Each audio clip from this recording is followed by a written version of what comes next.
Yo, Dill, why did you tell him the secrets, man? That you don't have the capstone.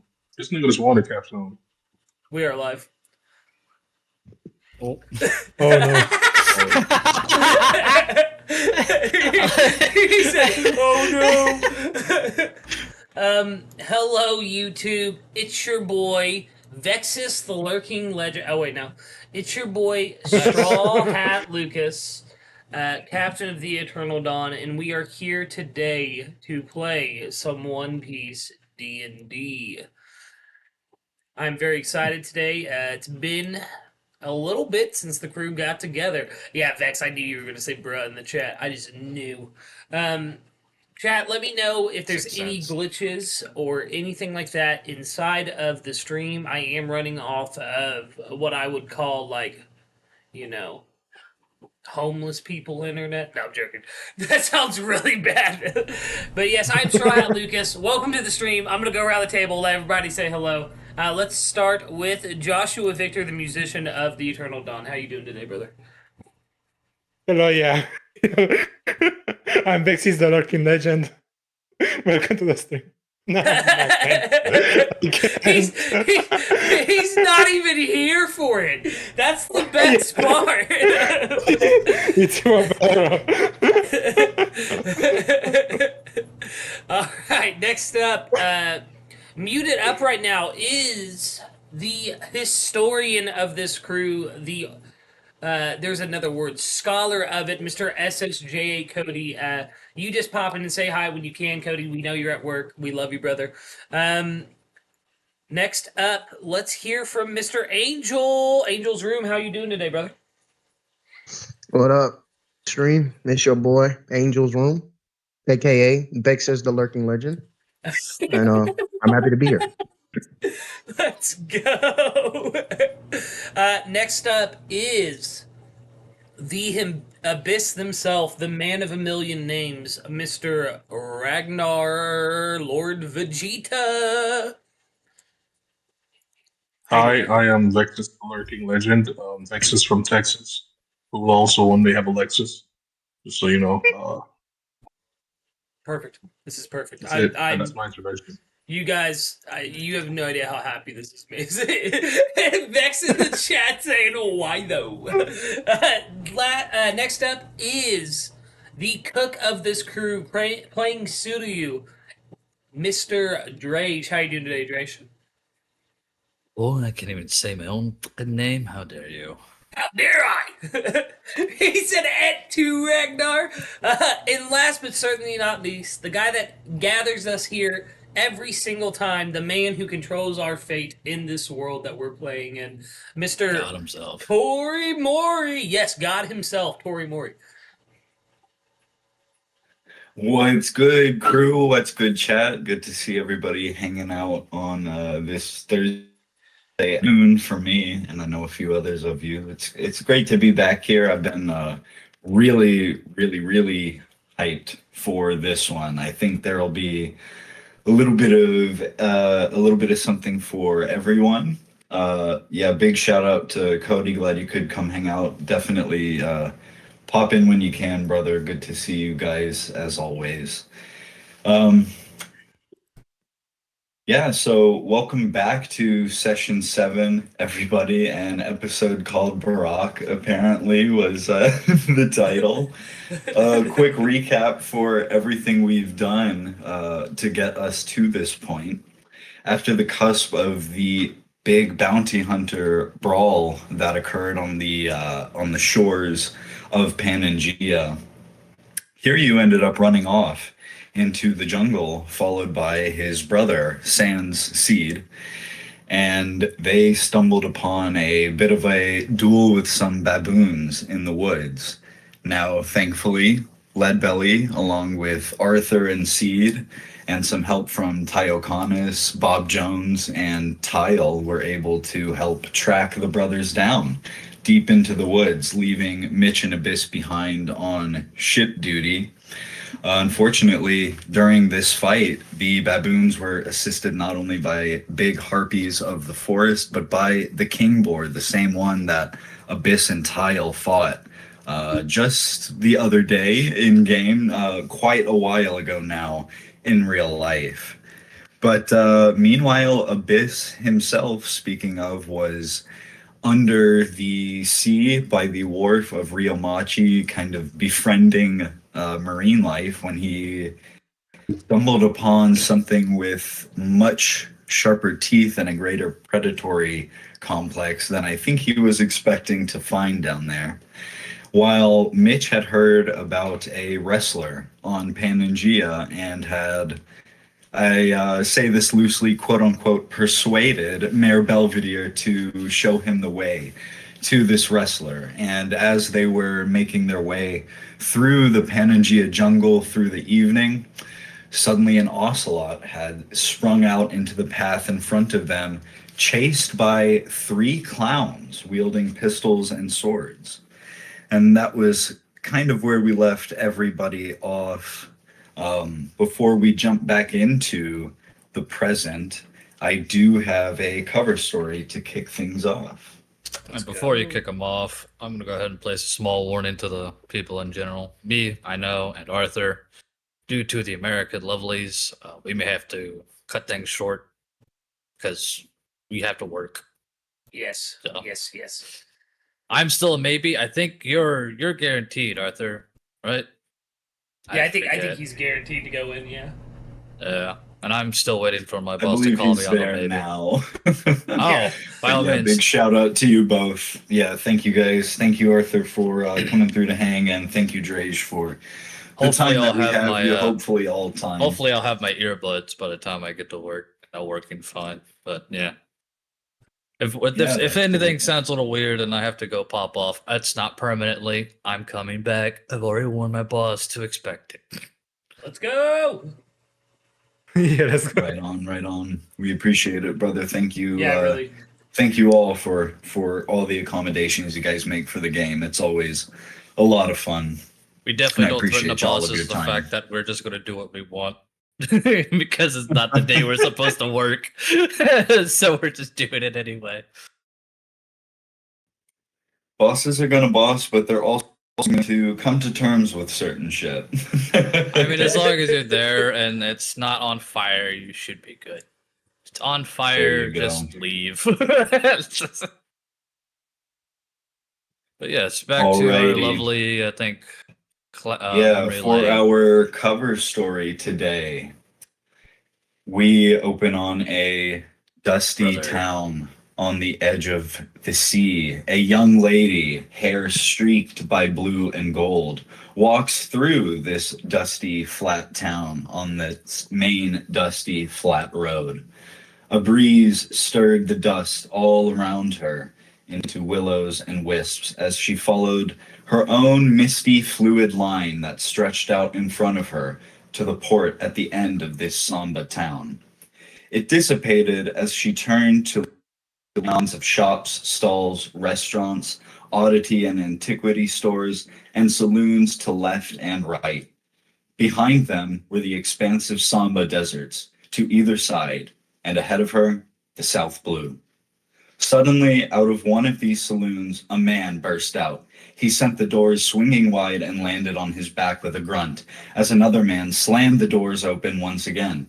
He held a revolver at the ready and stalked toward the fallen man with it raised. The fallen bald man scrabbled for his dropped revolver and hat.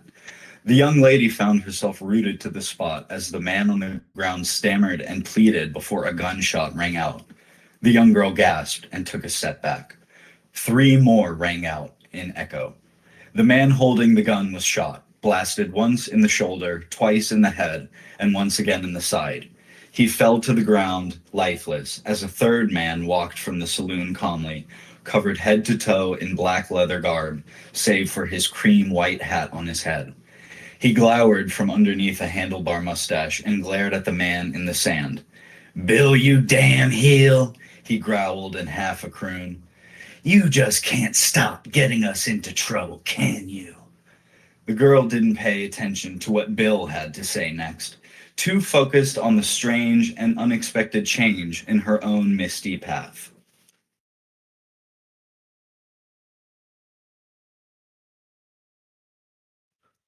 All right, as you guys can see here on the Pangea map, I've added a couple landmarks just to like better familiarize the terrain. The Kingboar Den from session 2 and 3 up there, the wreckage of the High Archibald there below Leadbelly.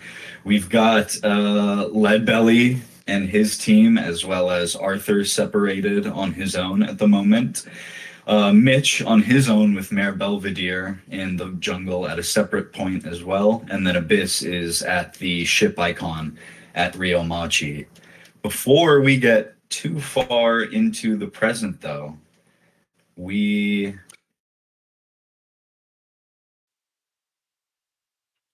are going to be taken to a gym. The ring is bloody in the center, and the gym is rather plain at the moment, though only hours ago it was full of pageantry and celebration and festivities and revelry as people filled the seats, which number many, many rows beyond what is shown. Mitch, if you want to throw your token down in that heavily concentrated blood in the corner, yeah, perfect. Mitch, we see, is sitting there again and beaten and still. There's only one other in this entire ring with him sitting at the table back here, but he is similarly silent. You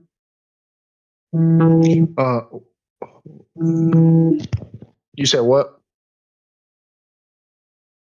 I said that you are leaning up bloodied and signed ring, and there's also this fellow, this pretty big fellow here at the table to the right sitting. And you will hear footsteps as somebody steadily approaches the ring to come join you at a seat just here outside of blood, all of your blood that lays on the ring's floor. And he just looks at you with a small smile on his face. What are you still doing here? What do you mean? Oh, take a shower at least. It's been 3 years. Or have you lost track of time?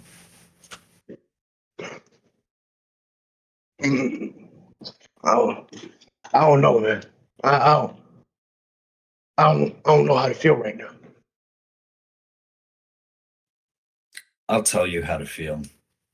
You feel broken and beaten, like iron does sometimes. Think about it like at a blacksmith's forge. When it's not quite right, it turns brittle and shatters. That's okay. I'm not chatting.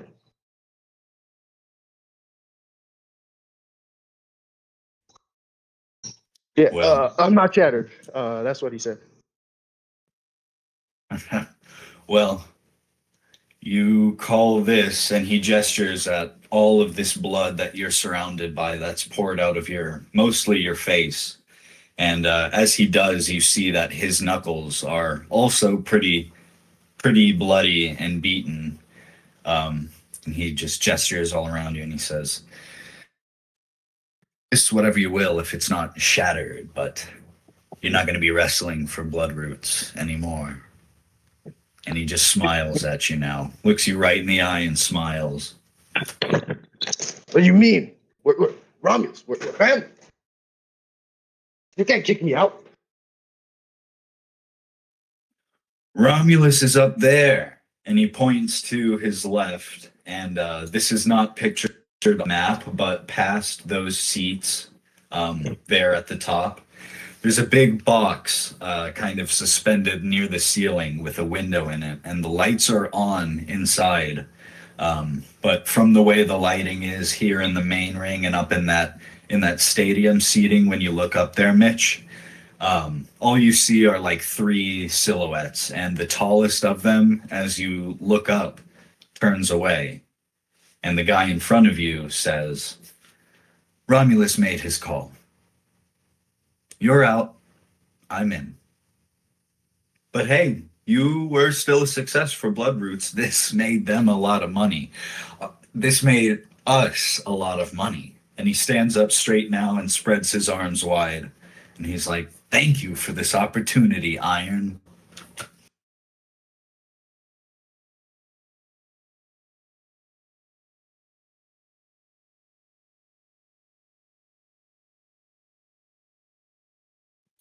He's going to walk around the blood stain now. You have anything else to say to him, Mitch?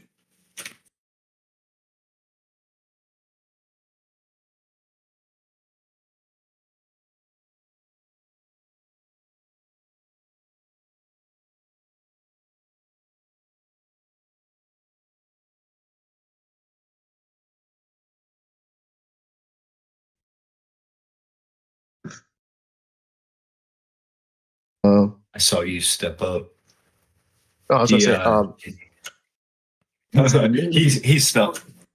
as Mitch walks up to him, was I muted when I had my monologue? If you were talking just now, yeah, I didn't hear anything. I said Mitch walks up to him, clearly struggling to walk. His hand hanging, his hand holding onto the rope tightly, and he'll say, "I don't need this place. I don't need you. I don't need him."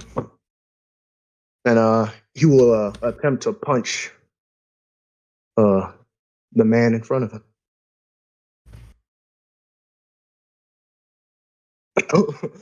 But I'll roll it at disadvantage with. I was gonna say throw it at a disadvantage. Wow, 18 is really close, but still does not hit. It glances off his shoulder, kind of harmlessly, and he just looks down at you and raises an eyebrow, and he goes, "That's what you wanted to say to me?" I'll show you. I'll let my actions speak.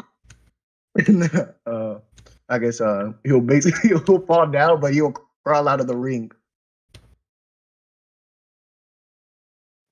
As you do that, this other bigger man who was sitting behind you at the table will stand up from his massive seat and walk around, and he'll look at you, and he says, "Come on, Gideon. We gotta go interview this other guy now." And yeah.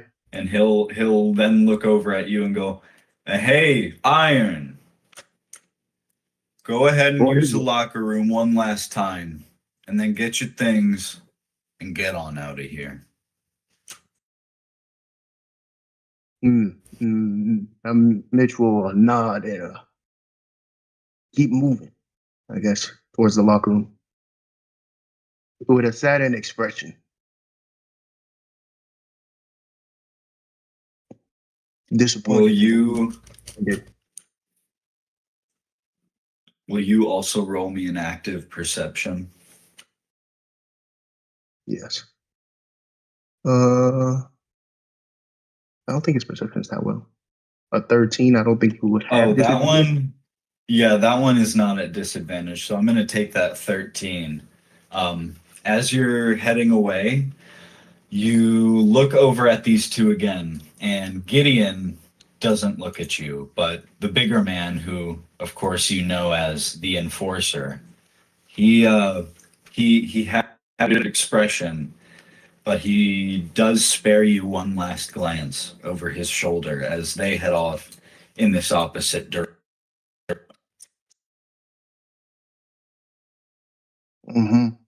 Mitch will look up at Romulus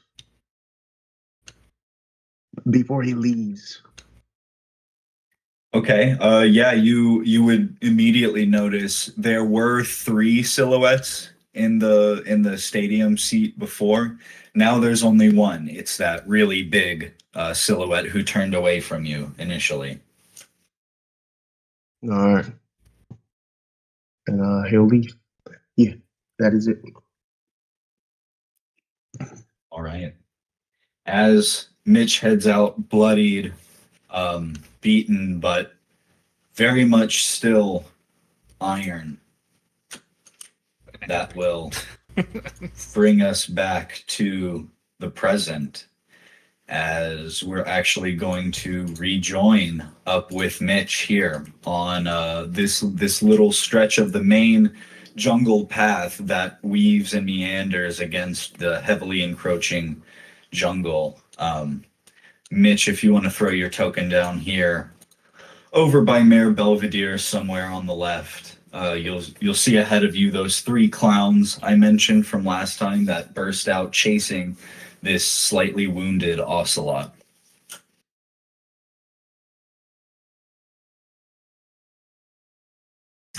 Mayor Belvedere is immediately going to be like, "What the? Who the hell are you all? What are you doing to that poor cat?"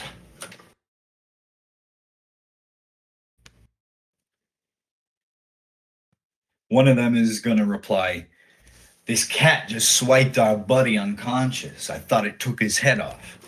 We're going to string it up and make some beef jerky out of it." And then another one goes, "Wouldn't it be kitty jerky?"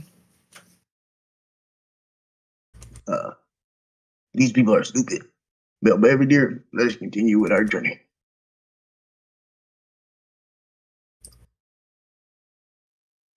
This clown up in front, the 4 leader, these 2 are kind of more focused on the ocelot, but this one is more focused on you 2. He'll make 2 steps forward, 2 big steps. He's got a pistol in his hand. He's not really aiming it at you, but he's also aiming it kind of like he's like holding it toward your way. He's going to go, no, hold on. It's getting awful late to be traipsing through the jungle. Maybe we could all band together, dine on some kitty, and share some stories around the fire before we got to go home. No. I don't care. I really don't care. You and I, we have no business. You don't need to make this a confrontation. Just let me be on my way and you won't die. Well, way as I see it, I mean, 3 of us, 1 of you. I can't really count your friend there for help, but hey, we'll let you through. What have you got on you? I'm not gonna get robbed. No, it's not a robbery. We'll give you a chicken thigh in exchange for 100 gold. How about that? They ask what you have, tell them you That's got what I'm these hands. saying. Bitch is like, the fact that you think you could rob me. Yeah, man, I'm gonna roll initiative. Tell them these hands rated E for everyone. Fucking kill them, Mitch. You're Yeah, damn right it's rated E. It's called We're, rated E for these hands are equal we're for not- you and him. We're not gonna roll a strict initiative on this one, Mitch, but go ahead and roll it without selecting your token, and I'm gonna Rated roll E a for just you. flat D20 to contest. Ooh, Mitch has a low. Next, you know, you don't. Okay, so yeah, Mitch, you're gonna get first go on this. Pretty much how this is gonna go. It's gonna be you, then clowns, then the other 2 NPCs, the Ocelot and Mayor Belvedere. So take it away. Well, Mitch is gonna do this. He's gonna run towards the man. Do I want to use it? Actually, no. He's not gonna run towards this man. Yo, so Mitch will actually, yeah, he will. He'll run towards the guy, and Mitch will put a portal right here, and it will be in the sky.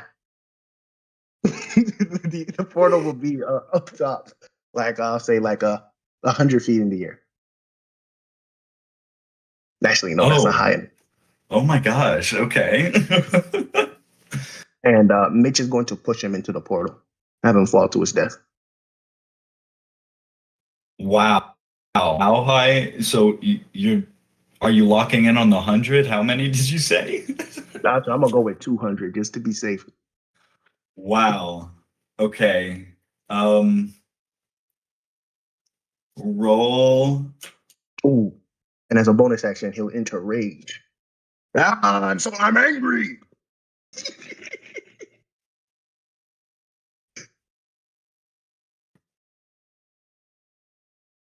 What did you say to roll?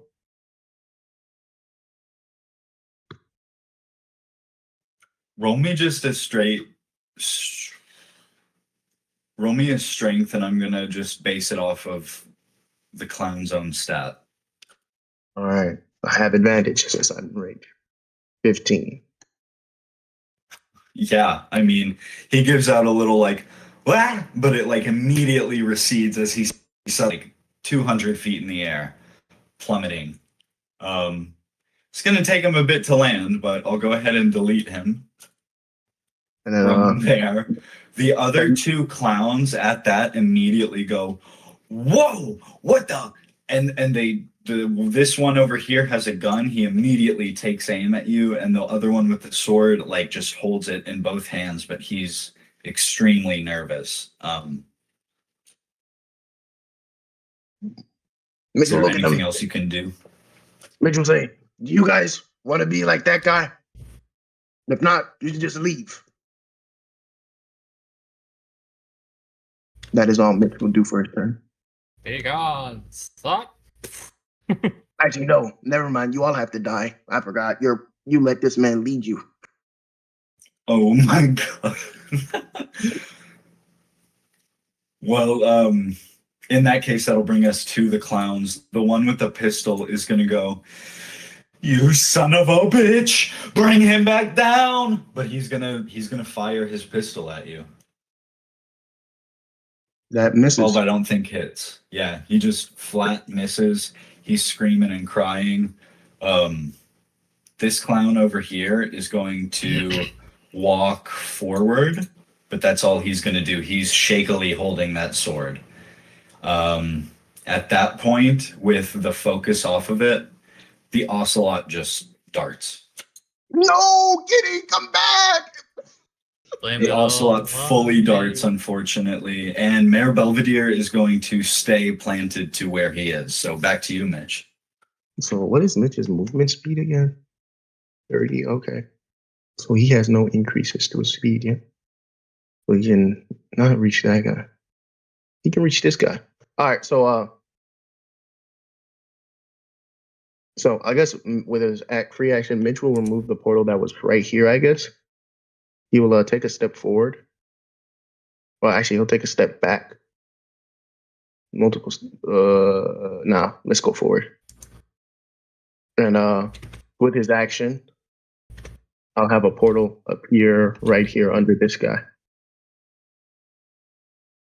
I want it to be to the same place the other guy ended up falling. I want them to land on top of each other. I want him to land on top of each other. Okay, so that's just right under his feet, so he'll get just sucked down into it. Remember, kids, guns aren't used to threaten people. He gives another little scream. He goes, "Blah!" And it just immediately fades away as he's suddenly hundreds of feet in the air.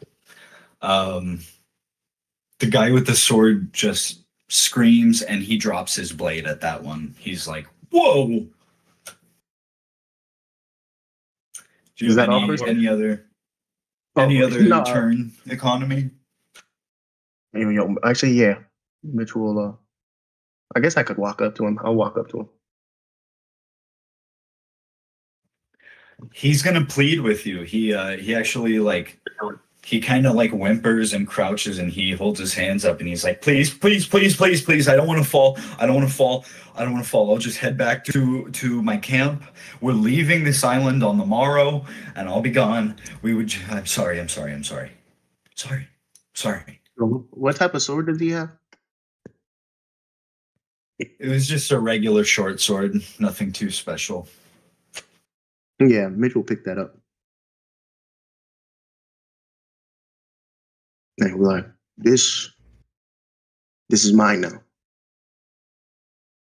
Yeah, that's cool. Take it. It's a great sword. You're gonna love it. It served me really well. I wanted to give it to you, really, in the first place. Yeah, but I have to see how well it is. I didn't get to see you use it, so I have to use it.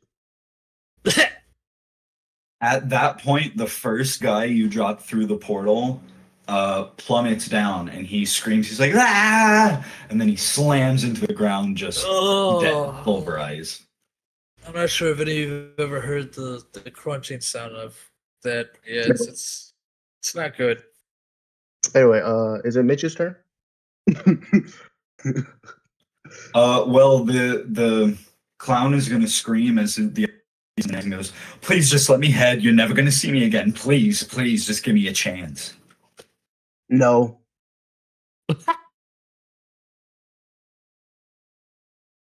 I don't recommend running, you know. I think it's useful.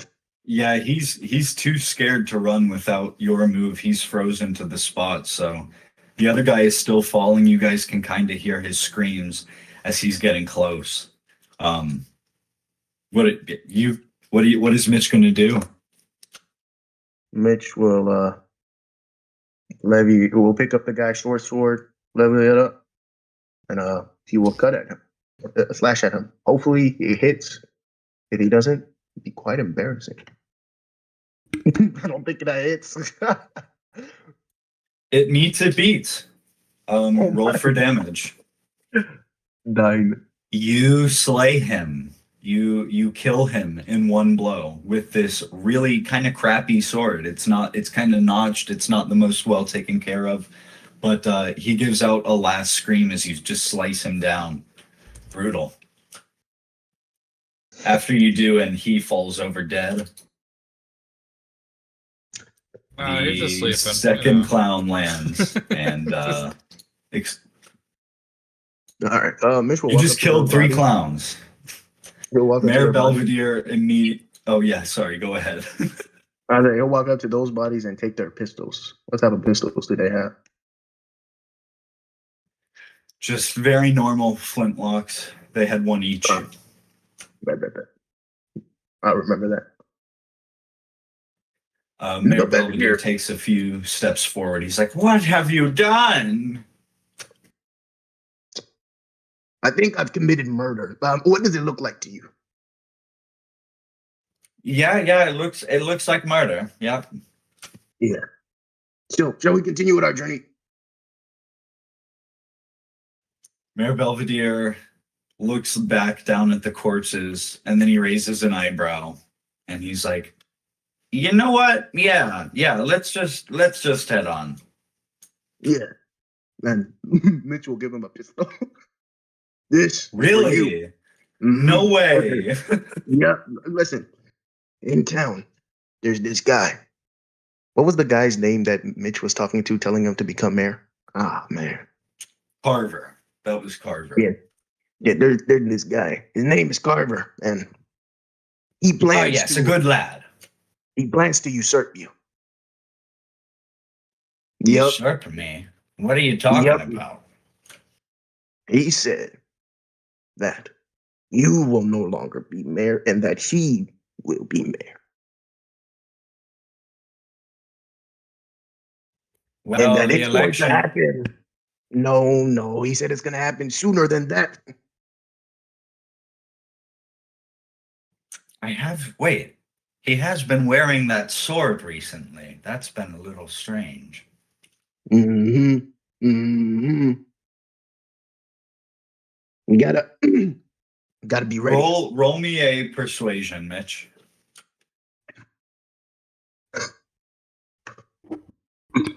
That's horrible. He's scratching his chin. He's like, look, he's doing that eyebrow curve thing, moving from left to right as he looks this way and that. And he finally looks at you. He furrows his brows together and he's like, I just don't think Carver would do that. Well, we'll find out one day. Well, you'll find out. I won't be here to know. Why don't we just continue on? It's getting really late. We're about to lose sunlight. I don't know how I'm even going to get home, but thanks for the pistol here. That will help odds. You're gonna. Oh wait, the ammunition. I'm gonna go get the ammunition before we leave. Gotta go get the Oh, pellets. good call. I've never fired one of these things before. I thought it was just, point and shoot. How many bullets do we find? Magically appears. Roll me 2d8. Doo-doo. Okay, you find 3 bullets on each. All right. Mitch will give Belvedere 3, and he'll keep 3 for himself. Sweet. While you were rifling around in his pockets, you would have also found 33 scattered berry. Mm. Not too much, just some basic pocket change if you want to keep that as well. Nah, I'll give that to Belvedere. Like, for your trouble. Okay. Thanks. I'm not that money hungry. Really? He Okay. does pocket the change immediately after saying that, though. I was about to say, like, All right. Anything else you want to do here, or ready to move on, sport? I wanted the cat, man. Once I started Well, this fighting, jungle- I wanted it. We might find another one. Who knows? I'll keep a lookout. Keep a lookout. Keep a lookout. I'll do the same. No, you pay attention to where we're going, not to the cat. And that doesn't matter to you. Well, we're just walking on the path. This is the main path. It's going to take us to the mountain pass. It's fine. I can do both. I'm not that old. How old do you think I am? 1004? I'm not that old. Jeez. 1004. I didn't know you knew numbers that big. ahead. You didn't know we use numbers that big? backwater. You guys get walking down. Should we sing the song? Bullet. Should we sing the song, Mayor Belvedere? My singing days are through, but I'll happily listen to your voice. Nah, that's not the time. I'll sing when we arrive on the mountaintop. I'll tell him the legend of Iron Mitch Johnson. And what a legend that must be. Care to practice on me? No, I've practiced enough. He starts to cry. I really wanted to hear that. As you guys are walking along the path, we're going to cut back to Leadbelly and party, who are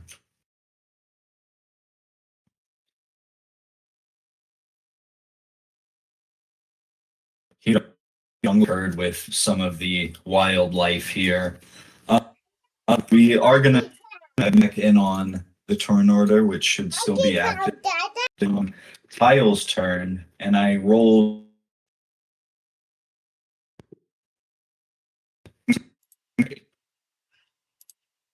Just me. Was he breaking out there for a second? Yeah, he broke up a little bit. While we're waiting for Mikey to come back, as we switch to the battlefield, Leadbelly lets out a cry. Guys, there's only one thing I hate more in the world than celestial dragons, and that's clowns. If one of you guys killed a clown, I'd give you so much monies.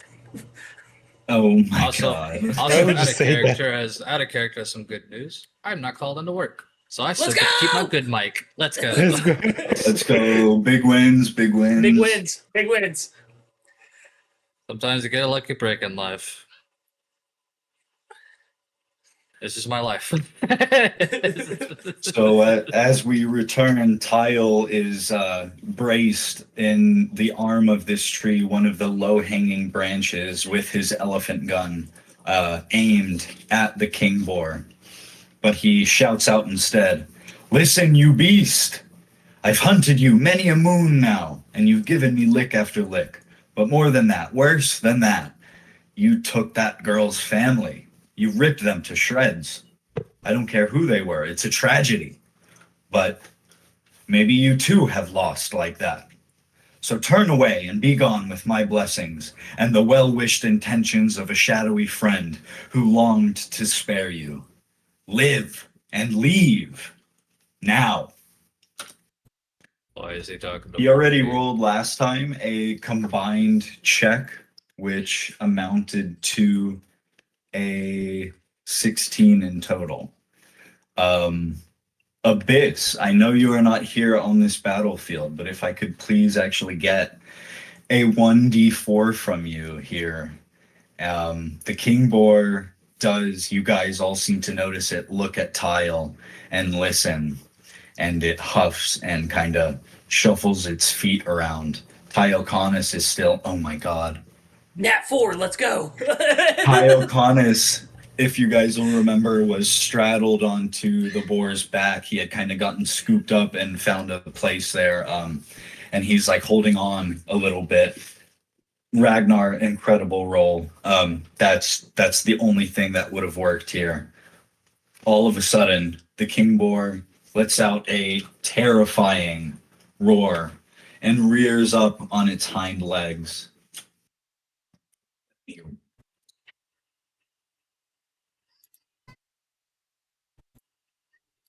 Oh, you don't see that every day. Wow. Okay. The King Boar lets out this roar. As it does, it stands on hind legs and knocks Tyoconis off of its back. He kind of rolls aside, and it turns on its hind legs and charges off this way, leaving the fight. No opportunity dinner. for attack. Yeah, no dinner. It leaves this fight stampeding off, screaming. It's also off of that 1d4 based off of this special action from Tile, going to take out this harpy that was standing in its way. Guys, I didn't know that boars had trunks. Did you see that when it stood up on its hind legs and like its underbelly? It had that massive trunk. That's crazy, dude. It took me a solid Kyle. second. That took me a whole solid second. Kyle relaxes and he just chuckles and goes, Leadbelly, dear friend, we're gonna need to teach you anatomy. What? It's not Please like don't. that was its penis or something. Like that'd be ridiculous. Oh my Kiryu, god. what? What was the 1 hour rule we never have? Yeah, it's okay. We're 40 minutes in. We're good. And then it comes to life and it starts singing, "Hello, my baby. Hello, my darling. Hello." Yeah. Back time now. You say it to the body horror person. Yeah. I have Don't give him ideas. Right, y'all. We are still in this fight. It will not take long to wrap up. If you'll notice, you only have one monkey and one baboon and one harpy here to take out. Kiryu, open us up. I'm gonna be real. Generally speaking, you say these things are harpies. I couldn't distinguish if it was a hawk or a rabbit. It's a harpy vulture. Yeah, haven't you seen Special those? Panagia bird. Bro, I live in Virginia. The most thing that's anything close to a vulture, mothman. pink-headed little. You Like, said Virginia, that's immediately what I thought. Mothman? But yeah, I'm gonna grab the harpy by the fucking neck and say, do you wanna remain for dinner or do you wanna leave?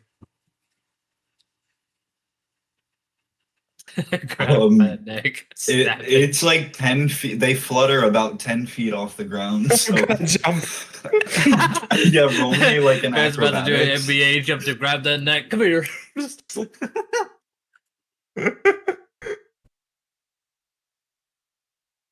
What do I have to roll? Roll me an acrobatics. And go ahead and roll me an intimidation. I'm gonna if help that- him. Well, actually, start with the If acrobatics. you'll let me with the acrobatics so he'll have advantage, I will help him. Like, I'll put out my hand so he steps on it and, like... Wow. Well, My hand bridge. We saved it from the field! Do I grab it?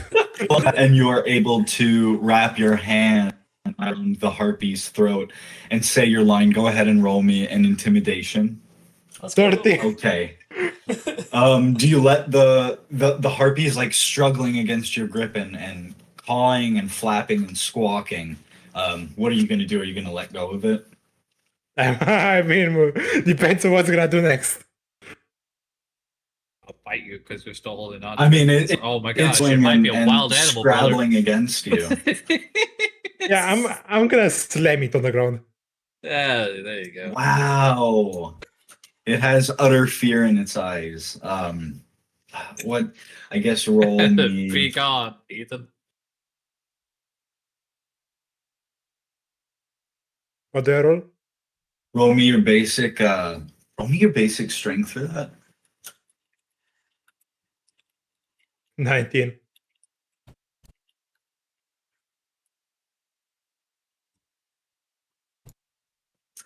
Okay, you're gonna running that against its own strength, because I imagine you are jumping off of Leadbelly's palm to do that, correct?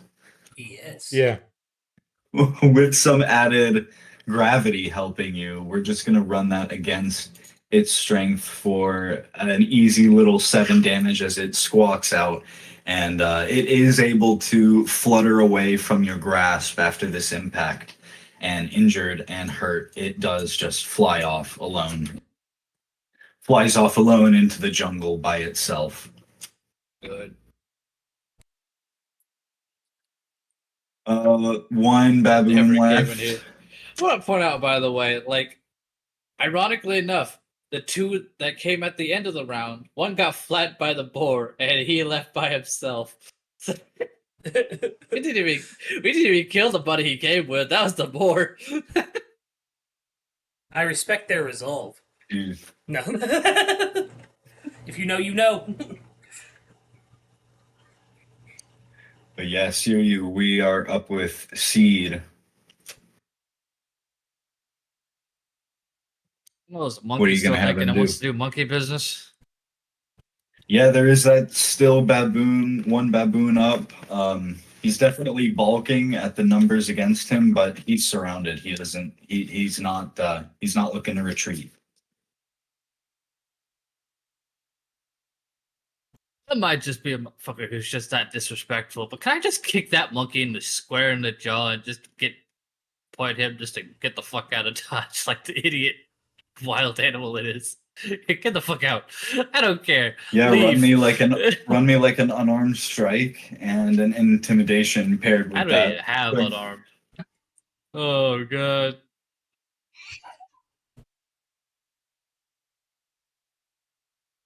No, You say you don't have it? I think. No, I don't. Not Mike. Mitch, I got it. Don't worry. Brain go good. Toss me out a D20. I'll just smack him with like the back of my fucking katana. Okay, yeah, sure. Okay, do like minimal damage. I'll still be like 8.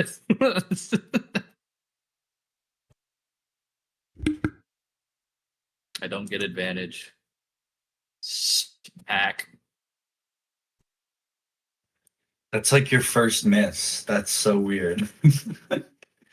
Unfortunately, Really. yeah, He's barely not does trying hit. to do anything. It's just The a baboon- swipe. Yeah, the baboon dodges to the side and it's like it just growls at you angry. I will go ahead and I'll have Seed run a basic attack on it. See, it's a wild animal. Just have him growl. This is the bigger dog. Oh shit! Oof. Never mind. Somebody got yeah, for some damage, yeah. He runs that on him. The baboon is out like a chunk of his hamstring.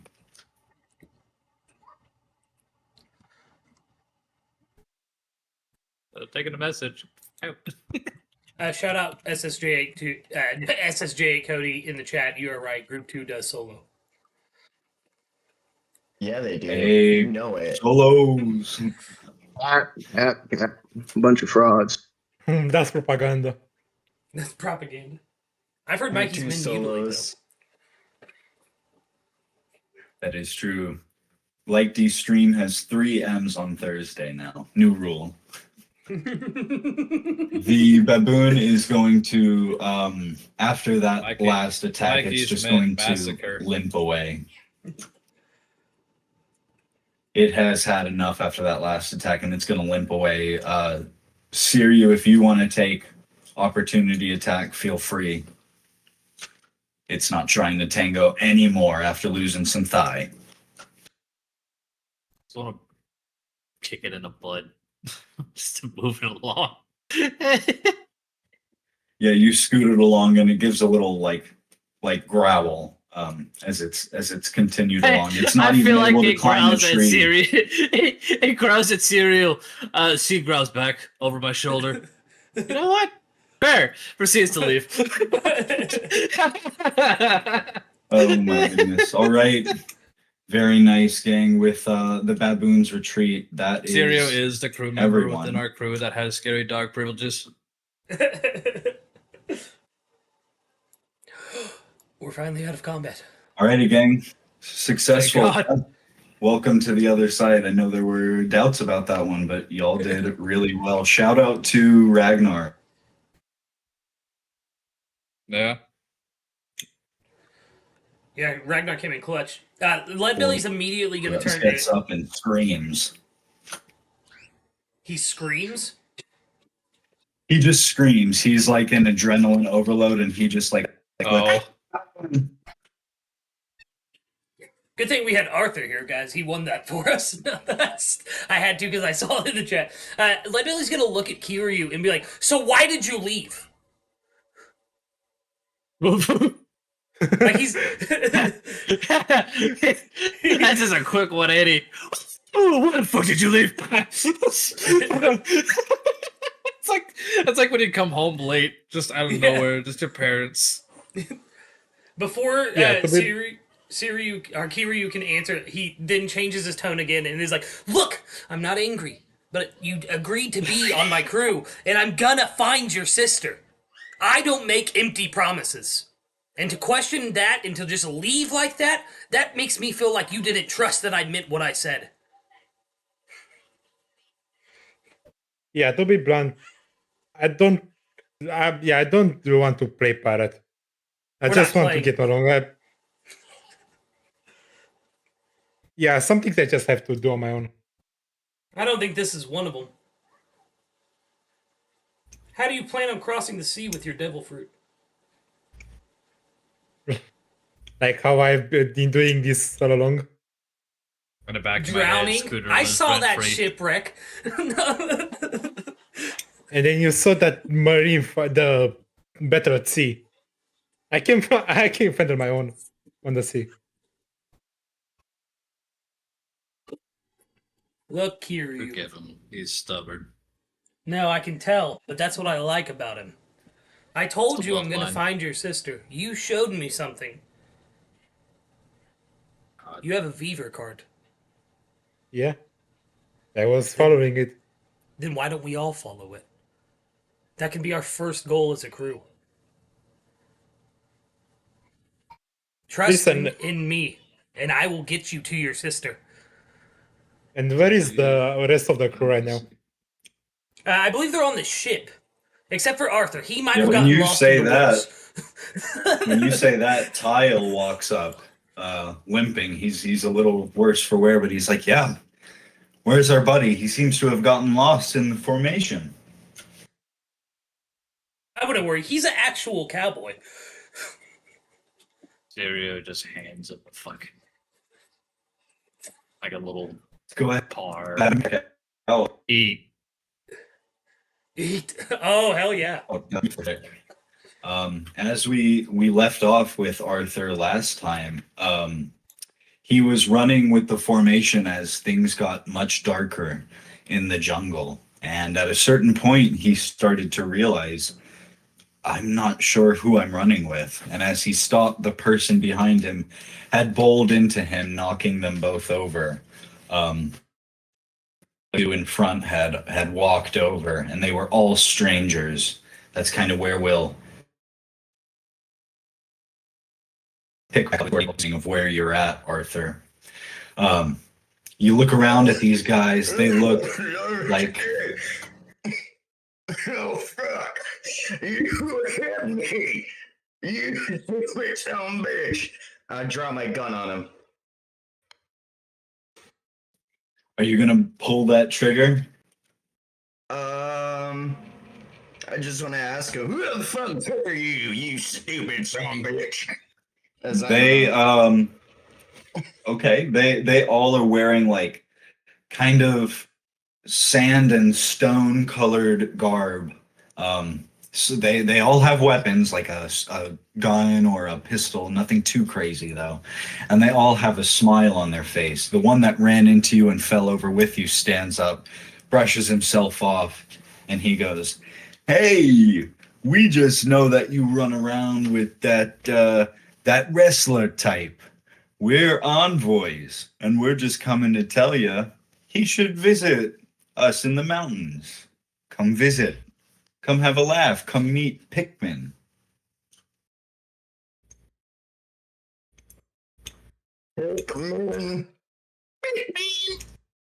That's like a... No, Seriously, is that his that's name? not his name.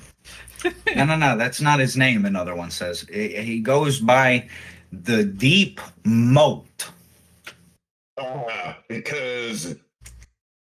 What is the significance behind being called a deep moat? Moats are used generally to protect, like, wealthier places of value. Like, moats are generally a defense mechanism to protect something greater than themselves. So calling yourself a deep moat, like, I don't really think he understands that, like, he's really calling himself, at best, a second fiddle. I like how Arthur becomes hyper intelligent when it comes to insulting somebody based off of their name. The first one that spoke, he crosses his arms and he looks at his companion and he's like, "Yeah, no, that makes a lot of sense. The Deep Moat, that can't be right. I think it's the Vaulted Dope? The Vault. No, that can't be right. The Vaulted Dope. You mean they lock away some idiot and that's what he wants to call himself?" Arthur just starts laughing besides himself as he's thinking they're just insulting their captain for him. Oh, next you're gonna tell me he's a coat. Next you're gonna tell me he's a float. And next maybe you'll tell me he's a boat. Hey, Now- we're and still now he's getting turned into used Mr. to his Krabs. new name. That's all. Don't talk down about our leader, Pikmin, buddy. This is the third one that talks now, and he's aiming his gun at you. You be nice for extending an invite to your buddy there, Iron Mitch. Okay? Pass it on to him. We'll meet you in the mountains. You just tell your buddy to get a buddy, because me and Mitch are the tag team of the Wild West. We're known as the very best, and if you ever try us both, we'll lay you down and put you to the test. Spit on that thing. The four guys just look at each other now, and they all laugh at you. They all laugh in chorus and are like, "We know who Iron Mitch is, but who the hell are you? Like, what? Come on, what are you? Hey, I'm Mr. G-Do." And they're all just making dumb jokes. I stand up and I put my pistol in my holster and I look at them as I raise my hands up in a fake gun, and I say, "Throughout heaven and earth, I alone am the cowboy one, Arthur D. Morgan." Oh. Hey, They I'll tell three. but you best make sure your partner knows we're coming, and we're coming hard. Talk to her. Three of them are suddenly the tone has shifted and they are like, "Did he just say his name's Arthur Morgan? Oh, hell no. We gotta get the hell back and tell Pikmin about it. Just made a mistake. No. He wants to duel this Iron Mitch. Just let it happen." And then the fourth guy who's nonplussed by your comment goes, Wait, what did he say about being hard? What was that part?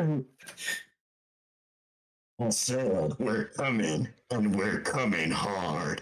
Hard. Hooah. And then I spit on the ground. Spit on that thing.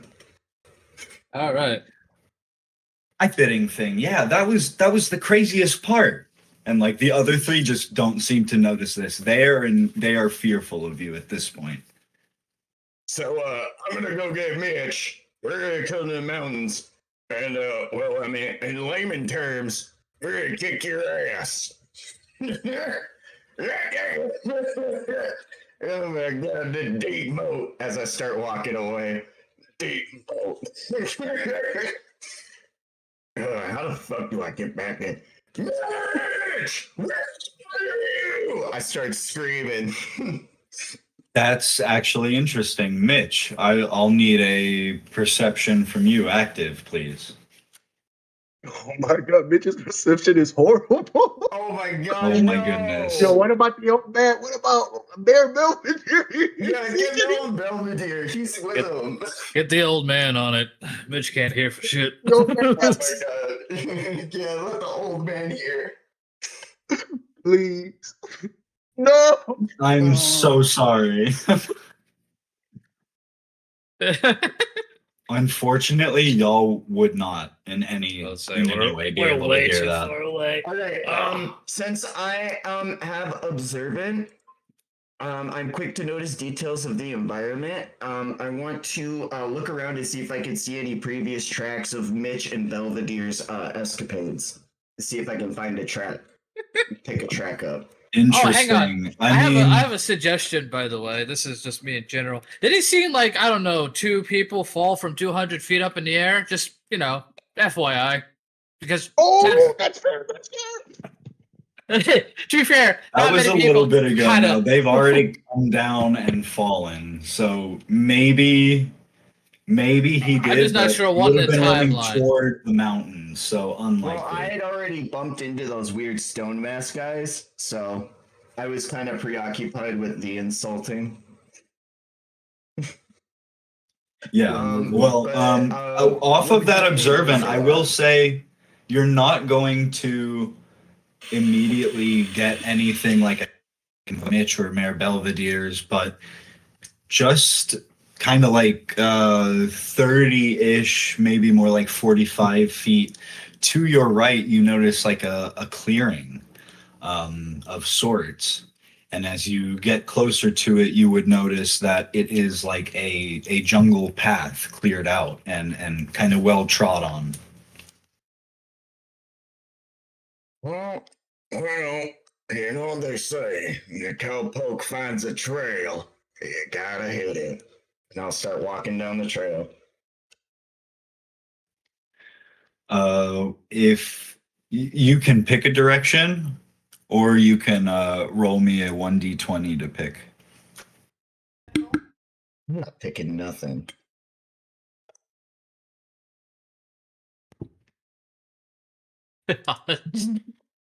Hollow's purple. I'm going forward. Okay. you toward the mountains, which are like kind of ahead at you, to the left-ish of sorts. Man, I'm going towards the mountains. That's well, I guess I'm gonna kill him without Mitch. Sorry, bud. It's mine now. Well, Mitch, I guess we'll drink the shit over this guy's head, and maybe I'll make him a cool mug out of his skull. As I start making my way up towards the mountain, towards Pikmin.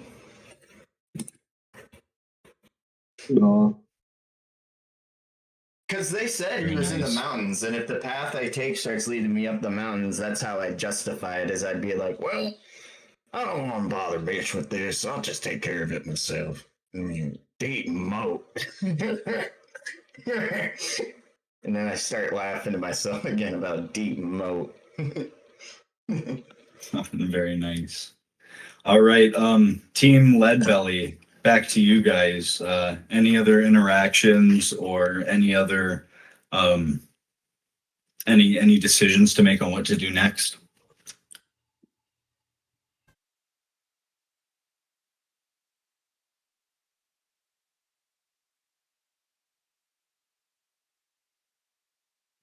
Look, Kiryu. Yellow. Suiryu's on board.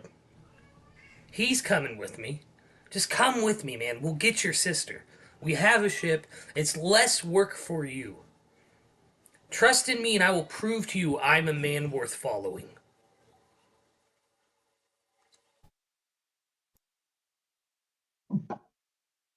Out of character. To realize, I know you said that, but technically Suiryu left you too. Yeah.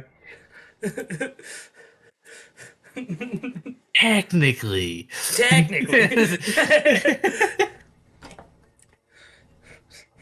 Well, I'm not gonna go back. I'm gonna keep going forward, and your ship is still back in the city. Back in town. We have a man with portals. I'm sure if we need the ship to appear somewhere, we can make it happen. Does he I even was know thinking where of we're? portals. Does Mitch even know where we are heading? Do you even know where Mitch is heading? Dude, I was gonna say, does Mitch have a din-din on him? Do we have a din-din on us? Can I call I don't Mitch? think so. I don't know anyone. There is a den back at the ship, but I don't believe any of you have one. Oh, I don't think any of that's us. fair. I don't. We do not have enough personal den-dins to have one for each person. Yeah, not yet. Not quite yet. I'm gonna look at the running man and be like, you got one of them snails on you? You know, the ones that eat iceberg lettuce? Hell no. Those things are way too expensive. They're You're right, free. though. What are you talking about? You can just go pick them up. Free? Yeah, all you have to do is feed them, No. and they'll just stay with you forever. The snares are free. The accessories are not free. Oh, that is true. The thing you action Yeah. for. Do you know how much more expensive Doskoi Panda merch is for your den than it is for a human? It's ridiculous. Who the fuck is Duskoi Panda? This guy just keeps bringing up this panda guy. The only wrestler I follow is Iron Mitch. He's not Person- a wrestler. What is It's He's a Doskoi. brand. Okay. yeah. Discord's a brand. It's a expensive brand. For no reason. Oh. Bob is pretty offended that you don't know about his favorite brand. It is written plain on his face as he puts his hands on his hips and like angles himself away from you, Leadbelly. I don't know what that guy's problem is. And then I turn to Kiryu and I'm like, so where's your paper telling us to go next? The same way we were going up until now. Then let's follow it and see where it takes us. And then hopefully when we Yeah. get to wherever it takes us, we can get a hold of... Oh wait, who was back on the ship? Abyss and Mitch, right? Yeah, it was Abyss and Mitch. And Spenny and Squint Yeah. are there No as one well. cares about that. Oh yeah, that old guy. I forgot. I picked up an old man. Yeah, y'all have a new crewmate in Yeah. Squint. He's your I don't really know what you want to call him, but he'll do anything. My indentured servant. That's one thing to It's call. a self indentured. That's the Yeah, important part. self-indentured. Yeah, he did it himself. Yes. Self-indentured. He willingly came into my possession. That pause. I'm joking, of course. I think there's enough context of Leadbelly's background that he would not be down with that above table. Like, Yeah. It's a fight. It's a fight or flight. Yeah, sounds like you don't At have this a point, reliable way to tuck back the ship. Tile will point kind of toward the mountains, but sort of like up still through the trees, and he's gonna say, "I can get us back to the mountain path if we head just over this way. It'll be about where it intersects with the mountain pass, and then I mean, we can get you back to Ryomachi." we're following his piece of paper, so if that's in the direction, that's in the direction. Wherever we're going, though, and I look at Kiryu and Suiryu and be like, we need to fucking rest, guys. Like, today has already been a day. The dinner is served with all the Yes, animals. I can just hand you one of each. Here. Actually, how many? I'll probably only. Yeah. Has it been a day yet? It's been several days, right? Since we last ate your it's- food, yes. I Yeah, think. it's been a day since you last passed those out. So yeah, this is refreshed. Okay, so it's 2d4. What's your chef's tool modifier and your proficiency? Or do 7. you roll it? 7? Yeah. So 8 plus 7, 15. Nice. That was a good roll. Wait. Wrong. Yeah. That got me Nice, almost to nice. full health. Also Let's really go. good. You can roll for tide too. Hell yes. Wow. Whoa. Look at you guys. That's incredible. Some very good healing there. Suddenly feels reinvigorated. Never mind. Yeah. Sweet, I don't even feel like eating these baboons now. No, I we're mean, taking I those still too. will. I was going to say, I still will. But Never waste. yeah, never waste food. Well, for now, let's set up camp. We're gonna decide what to do in the morning. I'll follow your lead then. First mate. You guys are going to set up camp right there in the middle of all that bloodshed? I think it's best if we walk. No, I think it's best if we walk on and get out of the woods a little bit and get to a spot that Tile knows would be. Nah, like, we just stay in the bloodshed. Yeah. Anything that wants to Tile come out is is- either going to be eaten or to be eat. Kyle speaks up and he's like, look, I'll help you guys out in a lot of things, but I'm getting home before the end of the night. I have things, people to take care of. I can get you to the mountain pass. That's all I can promise. Then I got to go home. I'm beat too. Well, lead the way then, Mr. What's your name for Micah? That's a type of tile, by the way. His name is his name, he goes by Tile, but he is also, his full name is Tom York Landry. So you guys can call him whatever. He goes, yeah, I understand last time during the battle it caused some confusion with this guy Ty here. I can be Tom for today. And he's gonna lead you guys over here while Ty O'Connis just kind of like looks at him and raises an eyebrow uncomfortably. As we walk with Tom York Landry, I sing a song called Arma Police. Something about his name inspired me.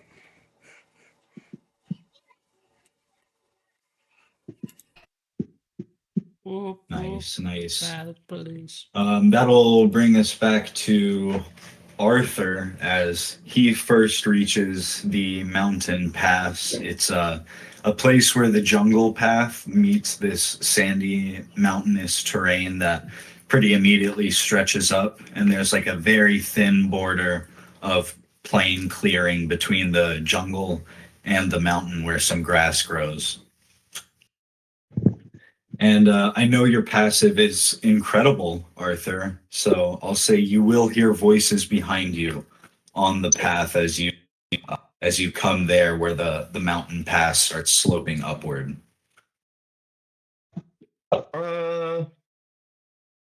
I'm gonna lie in wait, and I'm gonna try to stealth, lie in ambush, try to like see what's coming up the way.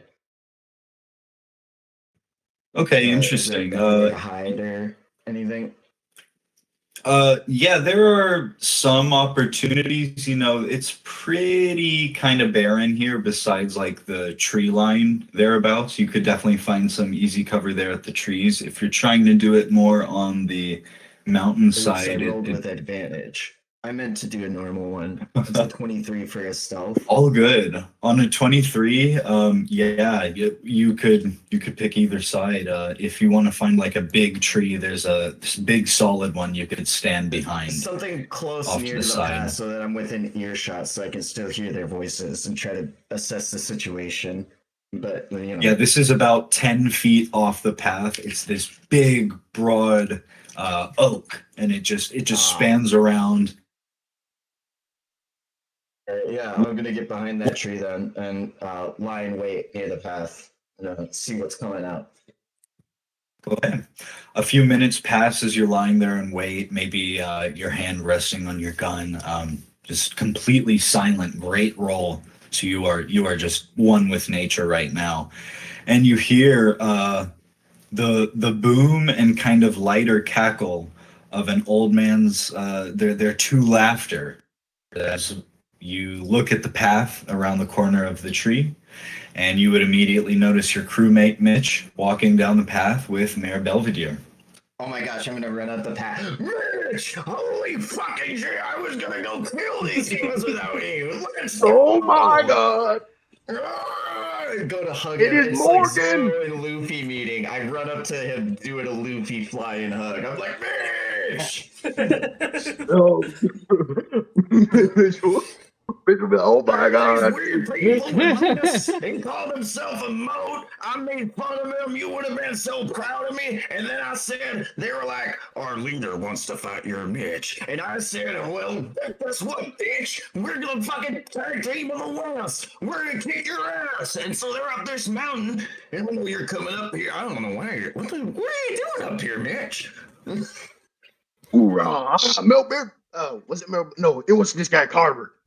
He told me about the same guy you're talking about, and I came to kick his ass. Well, goddamn, let's go kick his ass. Hoorah! Hoorah. The old wrestler, huh? I knew him as a bandit. He used to cause problems for Panangea. Little bastard. No, I'm gonna shoot him. No. I want that belt. I want that belt. Be glorious thing to put on my head. Mitch. I'm not playing no games. This guy is weird. No, please. Arthur. All right. Mitch will walk up to him. I mean, I guess he's on me. Mitch will look up at him when he's on him. Whoa. I'll let go of Mitch. I'll be face to face.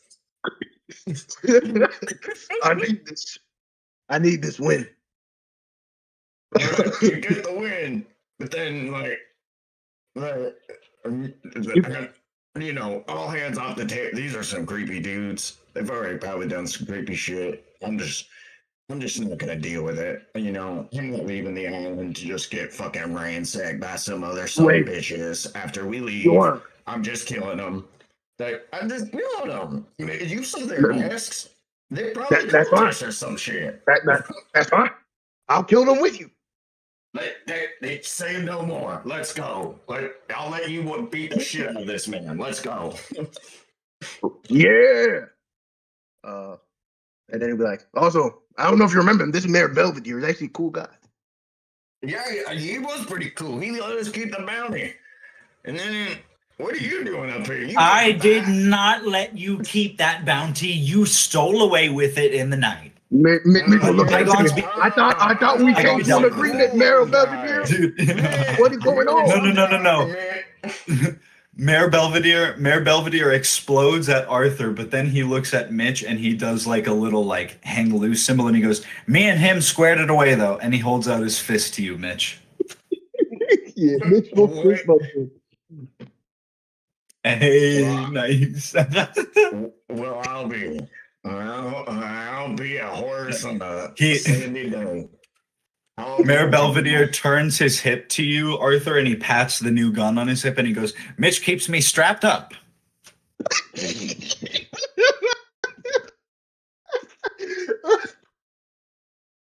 Arthur. How many bullets do you have between the two of you? I got 3. I'll give him mine. I know you use guns.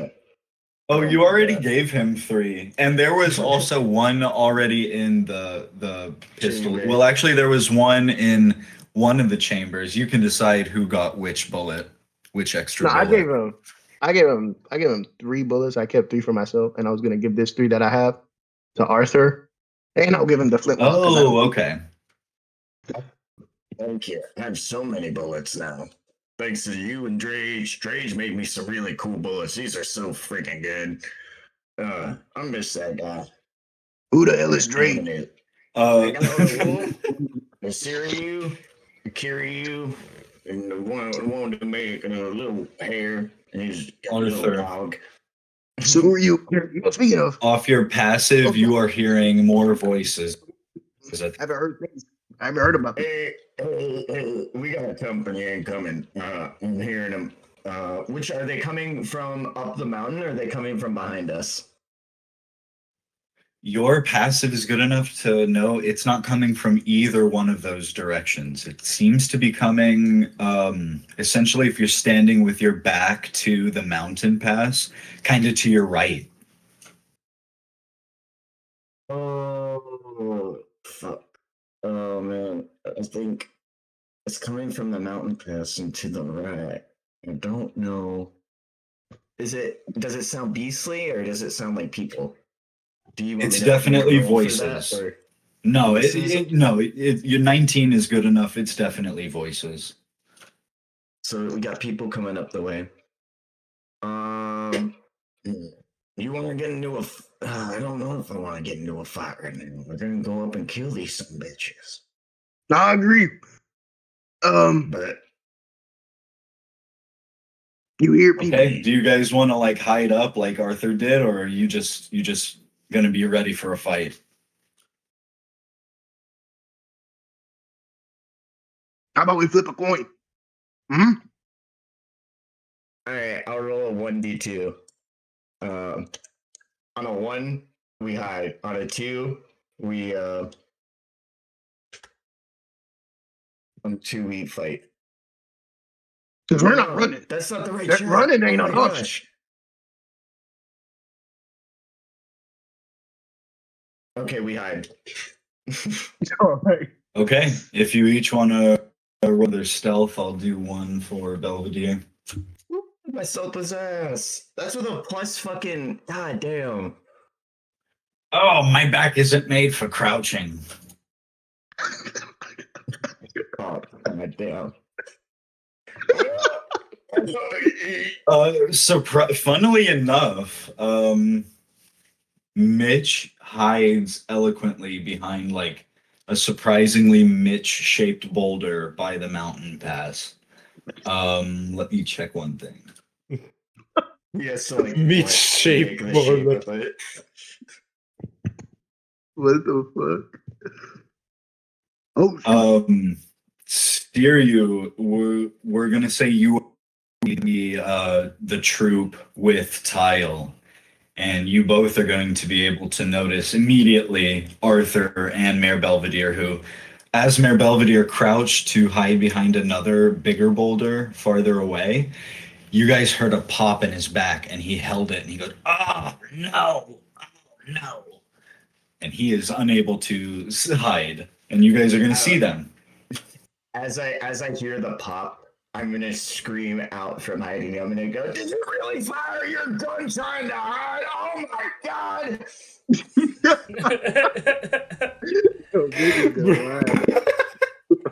At that point, at this situation. late party, yeah, you guys would be able to, as you make your way through the jungle at Tile's lead, you would notice your crewmates up ahead. Boy! And then I, Luffy, run and jump at Arthur.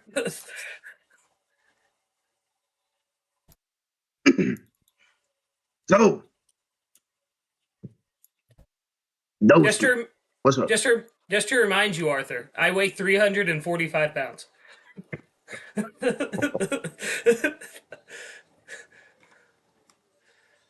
It's going to consolidate you all under Leadbelly's token now that you are reunited like that. Yeah. I wonder what a bitch is up to. And all of the baddies. Sorry. I don't worry. Stream didn't hear me say that. Yeah, I'm wondering as well. Where is that shadow fiend? Did you see him when you left the ship, Mitch? Also, when did you leave the ship? Many moons ago, I left the ship. It was a We've been in few the hours. woods for like we've been in the woods for like 3 hours max, man. It was You were on the maybe ship 2 when we hours, left. 2.5. I was trying to be dramatic, okay? But no, I didn't see him. I put my hand on Mitch's shoulder and I'm like, well, one of the things I love about you is your flair for the dramatic, so I understand. Oh, by the way, Yes. Mitch and Arthur, when Leadbelly comes up on you guys, you will realize that he is shirtless. And on his chest is the brand of the hoofed dragon.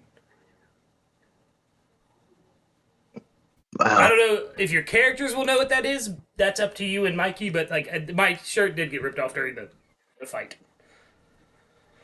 My character, Mitch, will look at that. He'll nod. Be like, that's crazy. That's crazy. That's it. Yes, my years of servitude were indeed crazy.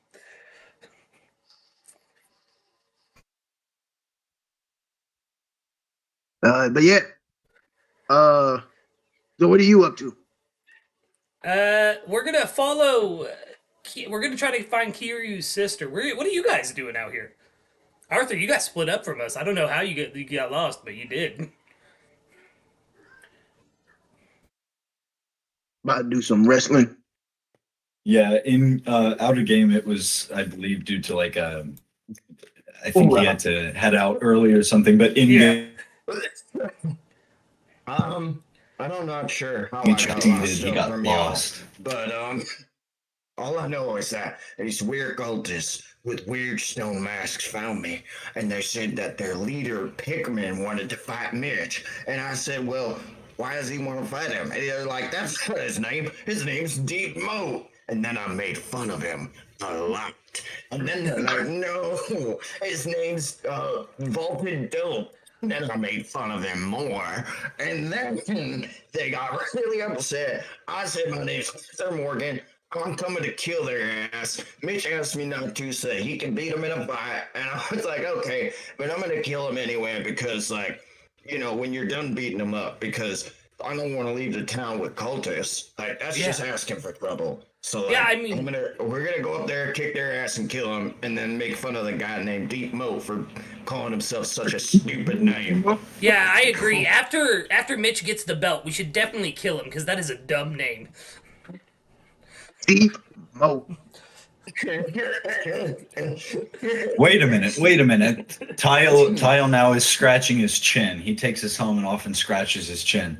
No, that's not his name. It's what is his name? He used to be a big bandit. Yeah, his name is Pikmin, but he's a wrestler now. He goes by a new name. I don't know. I don't keep up with all that. I live in the jungle, and I have to get home. You guys, it's been very fun. If you see Abyss again, please give him my utmost, dearest thanks for helping me see reason with the jungle. I put my hand on. Most valuable. Yeah, I Who put the my hand fuck is on. Abyss? Kiryu's had like zero interaction with Abyss. That's our new What the crewmate. fuck are you doing? We're gonna go kill this sumbitch. Are you really gonna let cultists ruin your town? They're not cultists. I know that for sure. They're just fanatics at this point. You ask me, they're still bandits. You ask me, someone who's hunted one or two few cultists in the day, as a scholar of the sort, you may say. Them some cultists. I hate to break the news to you, but they check all the boxes. But Roll me a quick persuasion.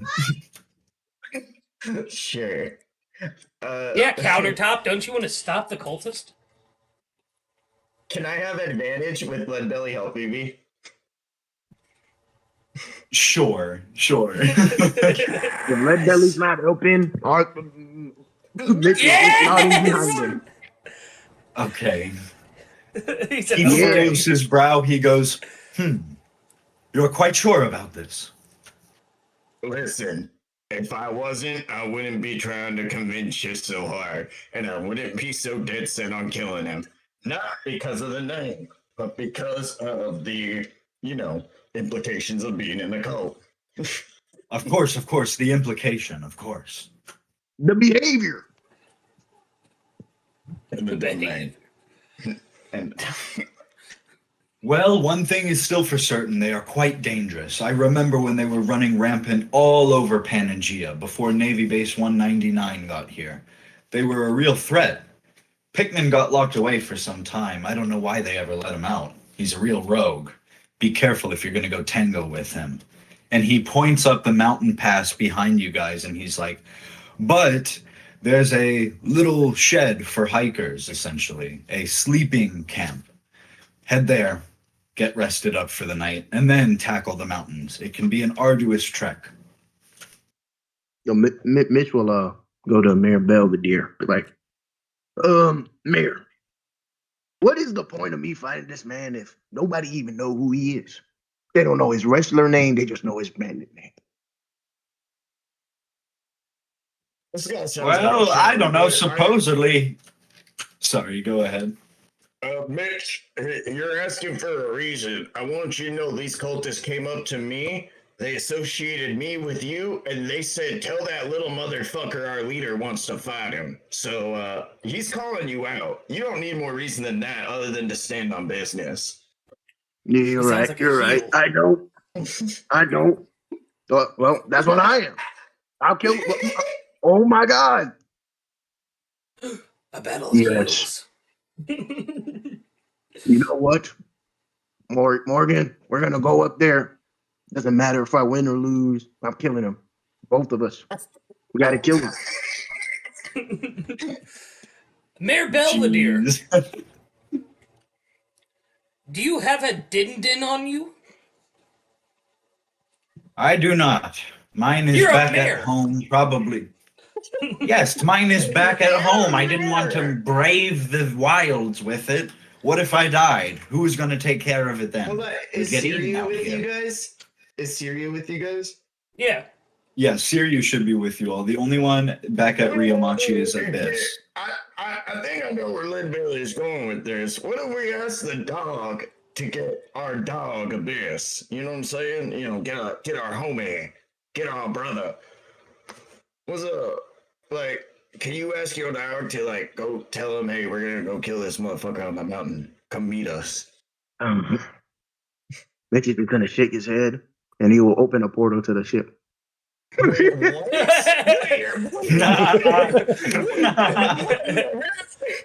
I keep forgetting you can do that. Oh God! As you guys do, okay, as Mitch opens that portal, you guys hear a commotion filtering out through the portal. You guys hear like arguing. All right, we'll make running in. Battle! Wow, interesting. Okay. Mitch is turning back. Who is anyone else going through the portal back to Yeah, I'm going Ryomachi through the with portal. him? Arthur, I'm Mitch, going with him. grab Abyss and meet us back here. Then we'll head to the resting place. Also, if you have to, give whatever the hell that little weird guy we have tied to the mast to the townspeople. I don't trust him on our ship. Oh my god! And maybe That's crazy. maybe kill Spinny. No, don't kill Spinny. He's been nice. Listen, Captain, you only have to tell me to kill someone once, and I'm gonna do it, even if you ask me not to afterwards, because I'll forget that you asked me not to, and I'll figure out how to ask for forgiveness before I deal with the consequences of my actions. So, you want me to kill Spinny? Nah, let's not. We need somebody. Just tell that old man on this ship. I can't remember his name at the moment. I think it's Squall or something like that. Just tell him to keep an eye on Spinny. Yeah. Oh, alright. Now I go through the portal. Wow, okay. Arthur's sad he didn't get to kill Spinny. Bob Jones is tired, exhausted, and dirty, and he's going to turn to you guys and say, well, I really didn't expect to get caught up in a jungle battle with you guys, but if that's jungle training, then 4C's athletics, here I come. And he just charges through the portal, and Mayor Belvedere is going to walk over. He won't really, with Mitch through the portal, he doesn't have as close of a connection to the rest of you. He's just grumbling, and he goes through the portal. Mayor, bring me your din-din. It's mine now. Yeah, my dun-dun's yours. Yeah. See, everyone And you hear listens him- to the captain. You hear him grumbling, Leadbelly, just before he goes through. He kept me strapped up like Mitch. I don't know. Go get my den. Strapped up like Mitch. Anyone? I guess that's everybody going through the portal. Yeah. If so, Tile is then going to give you guys. He's going to turn to you. He's going to wave, put his helmet back on, and say, "Well, I've got to get back and check on the little one. Safe travels and good luck against Pikmin. He's a dangerous foe. Go get you some rest. Good night." But, Night! Then I turn to Kiryu and Suiryu and be like, does that guy have a fucking kid? Yeah. Who would I don't trust think- that man with a child? He talks to pigs. Like, what the hell? Oh my You talk in God. general. You That talk is in- true. All I do, right. I do, You I do in talk. general. I do Y'all, be talking. Much for my liking. Y'all in the mountain pass do any more like interactions? I'm gonna take just like a quick 60 seconds, go get some water, and then I'll be right back. And when we do, we're gonna check in on the undersea adventures with Abyss. Hell yeah. I'm the I'm gonna destiny. head out soon to work, so I'm probably gonna be dipping out within the next couple minutes. Thank you all for having me. Right The back. treasure summon Arthur D. Morgan. You might I'm have to just work. excited to get the crew all back together. You know, 'cause I joke about that, but then I just remember the new chapter of the Logia users awakenings. What? You all Yeah. know that I was fully ready to head up that mountain myself and kill everything up there. Don't worry. Shibuya Mountain will happen, Cody. So Mikey's men is currently we are the people who stand on the business people. Exactly. That's why I need my first mate Yeah. alongside with me. Throughout heaven and earth, I alone am the cowboy one. I already put that in quotes. Like the minute you said it, I was like, "This is going in quotes." I will, while we're waiting on Mikey, I will look at Kiryu and ask him if his paper's heading in the direction that Tile's pointing us. Later, y'all. I mean, I think so. I don't know if Mikey. Oh, damn. Enjoyed the Arthur Morgan content. It was fun. Imanimo. It's northeast. Yes, directions. Oof, I am back.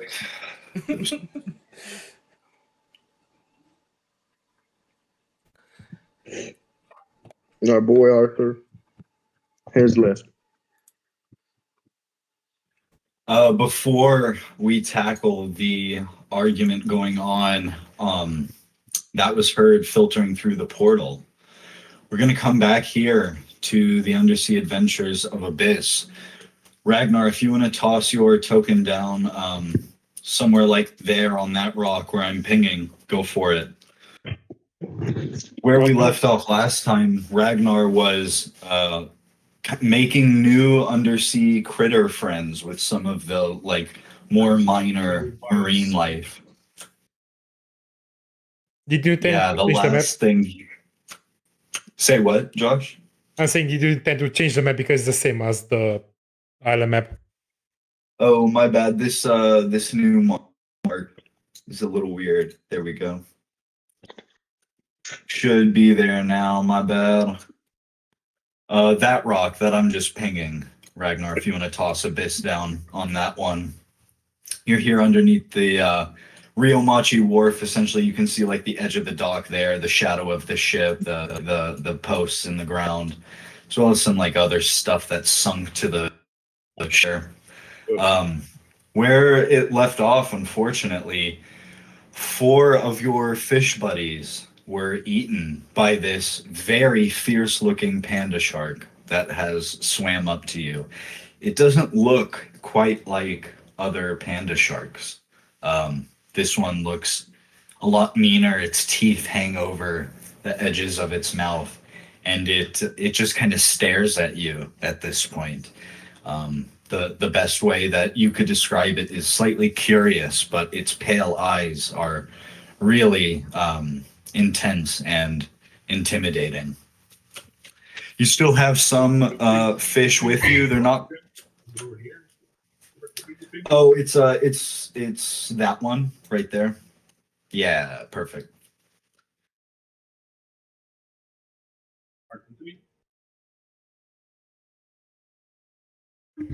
And it's just staring at you, Abyss. You have 4 of those.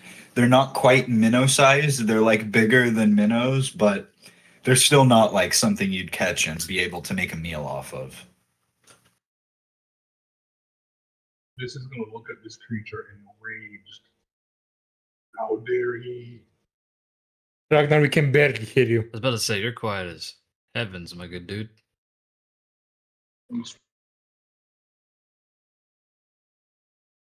I think your audio switched to another mic.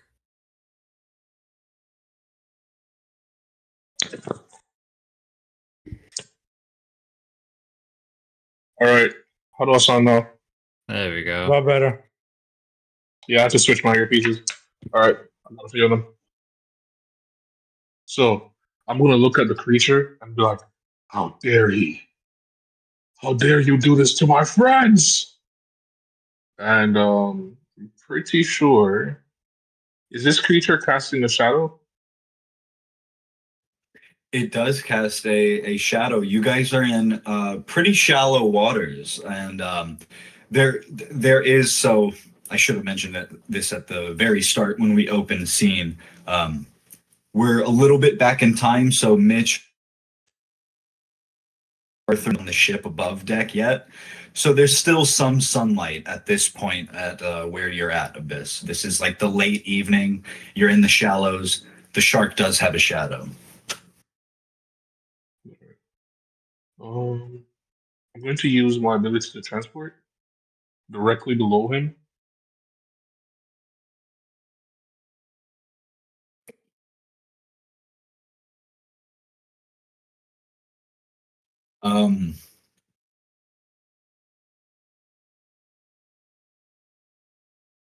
Okay, you're just moving there? Yeah, and then I'm going to use this to give myself advantage. Oh, nice. Okay. Okay. Very nice. I'm going to then use the combat umbrella.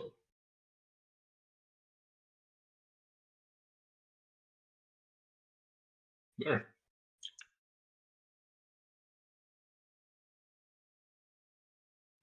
Yeah, that absolutely hits. It's, I guess, kind of stomach region. Very nice hit. Little 7 You damage. for what you did, number 1, 3, and 4.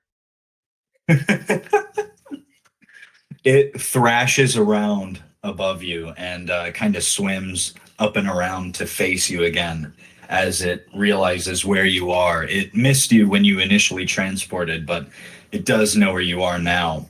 And as it opens its lips and snarls at you, blood seeps out from between its teeth because of where the fish, if you'll recall, you were able to instill in them a final illustration of will, essentially, and they tore up the inside of the shark's mouth with one last go. So he was already in a bad way to begin, and now you've got this good torso wound on it. Very nice.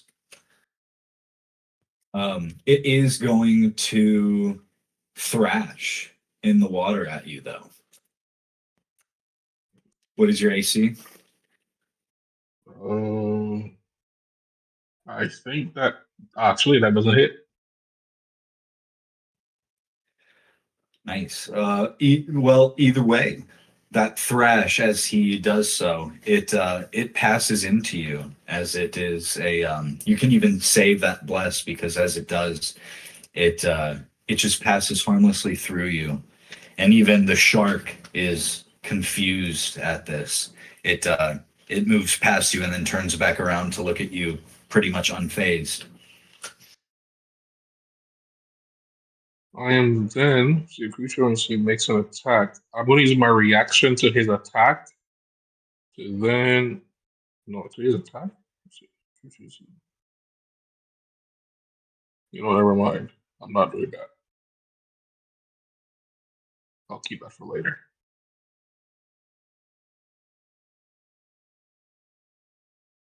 Does he have another move? No, it's on to you after that. Oh, okay. Well, I'm gonna attack him this time with the combat umbrella again, of course. Does an 11 hit? Are you not still in its shadow? Would that not be the 12? That was because I was in stealth. That was the idea, but I'm not really hiding anymore. Okay. I thought you wanted to remain in its shadow. In that case, it would be the 11, which like just barely doesn't hit. Yeah, your attack just kind of scrapes off of it. You are still a little privy to the physics of water, and it does slow that attack down slightly, we'll call it. I have a question. Okay. Yeah. I'm really curious about this. Because I have... Let's see, I don't know if you dropped in chat. I clicked it. Check. You did not. I'm going to click it again. I have this ability. Could I go into the creature's mouth doing this?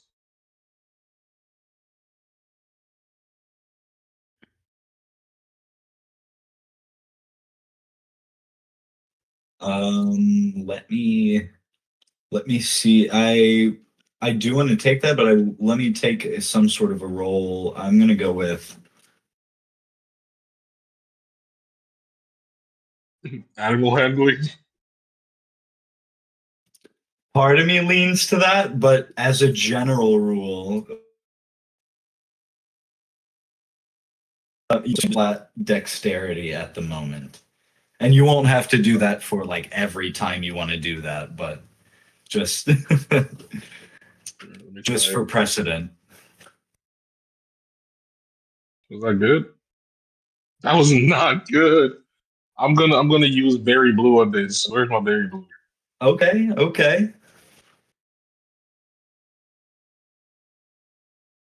Let me see. I can't even use berry blue on this.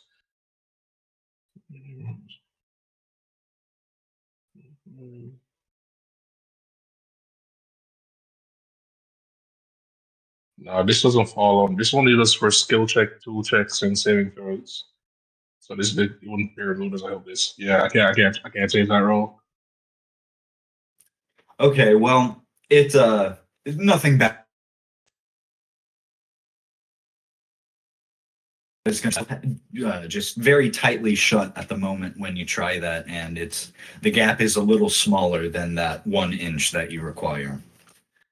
Do you have anything else you're able to do? I know it's not an official like turn roll initiative, but kind of operating off that. Anything you want to do on your turn? I was operating under the basis that was an action, so I rolled a bonus action. Okay, yeah.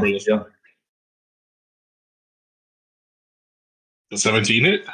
Big hits, yes. 17 hits.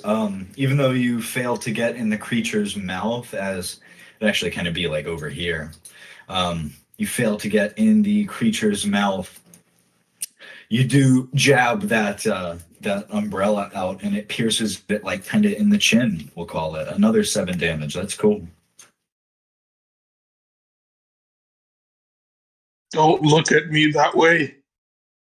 I hate you. There's the last circle out to the side. You with its eyes and suddenly lash out with a bite this time. Okay. 17. I don't think that hits, does it? It does not. Oh man, and that's an attack that would work on you too, but it fails. It snaps its jaws at open water, like in the spot to your left where you just were, just a little too slow. It's gonna similarly like kind of circle, like conversely to the way that you're circling it. So you guys are making like a weird figure 8 of sorts around each other.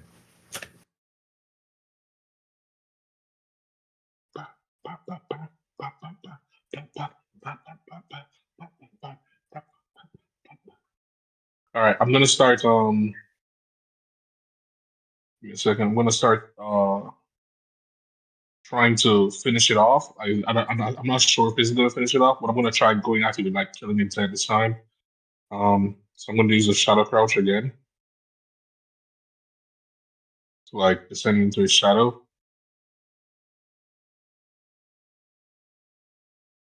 I'm going to use combat ability. Let's go, man. Come on. Incredible. Wow.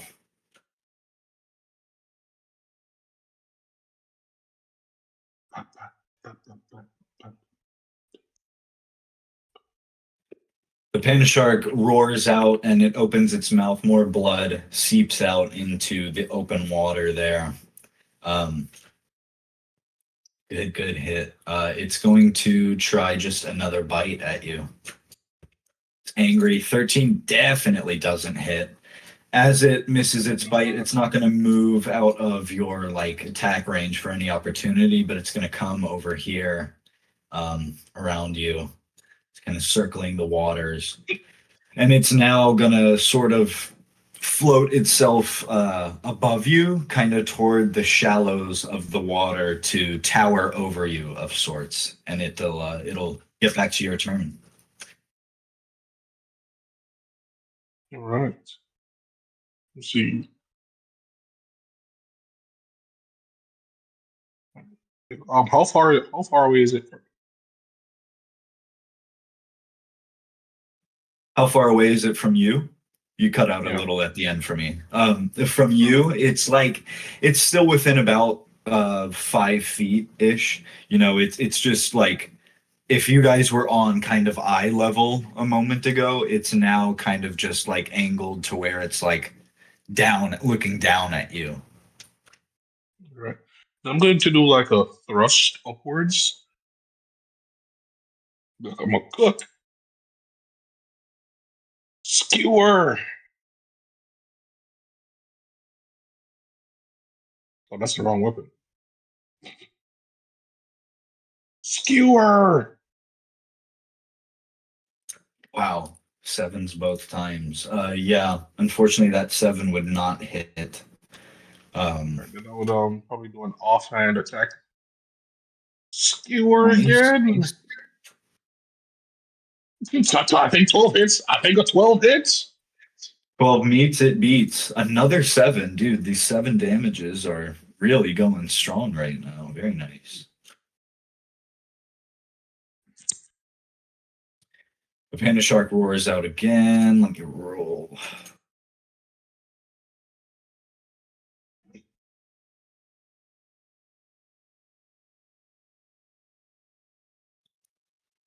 Okay, the panda shark is once more going to attempt a bite. To no avail, man. These rolls on my wildlife, bro. It bites out at you, chomps just at open water once more. But it's still kind of hovering there toward the surface of the water.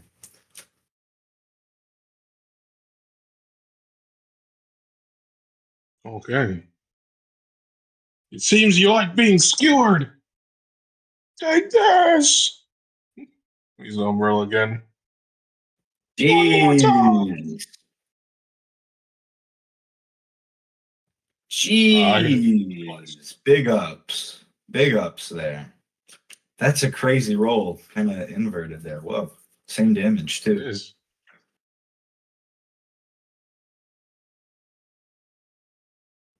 Very nice. That double tag hit, maybe it would have done so much, but it pierces like on its cheeks of sorts underneath its eyes, and it cries out again. Gonna roll one more of these. Oh my God! There it is. What does this do? What does this do? Let's go. Let's go. What does this do? So I rolled 3 more turns. if they broke a certain number, it was going to trigger, because of the strange high intensity combat this shark has entered with this strange shadowy creature all of a sudden, with these strangely precise wounds in its mouth and the strong bites it's had to rely on since its thrashing did nothing against Abyss.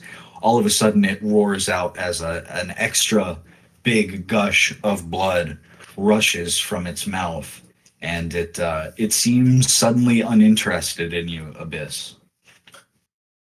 Eh? Is it gonna try to flee?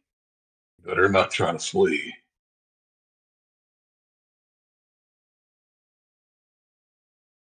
Is it trying to like run away? It's not running away. It's just not interested in you right now. Its eyes seem to be like scanning the sea floor, and blood is just like, you know, seeping into the water from its teeth more than the wounds that you've been giving it. Hey, we're in combat here.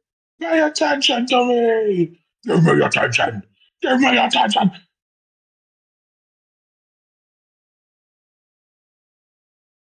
I missed. One more time. There. You're not going anywhere.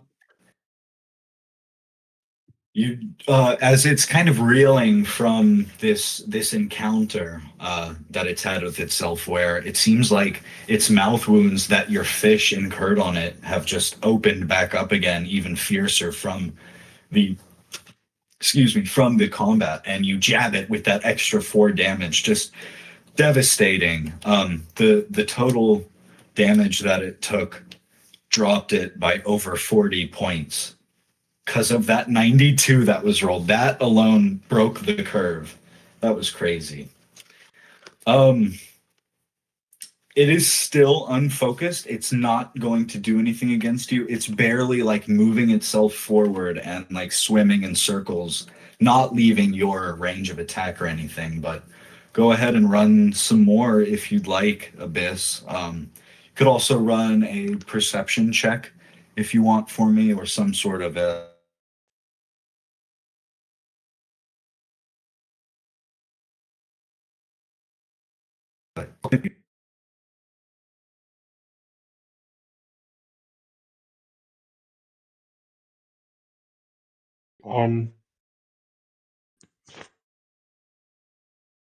I'll do a perception.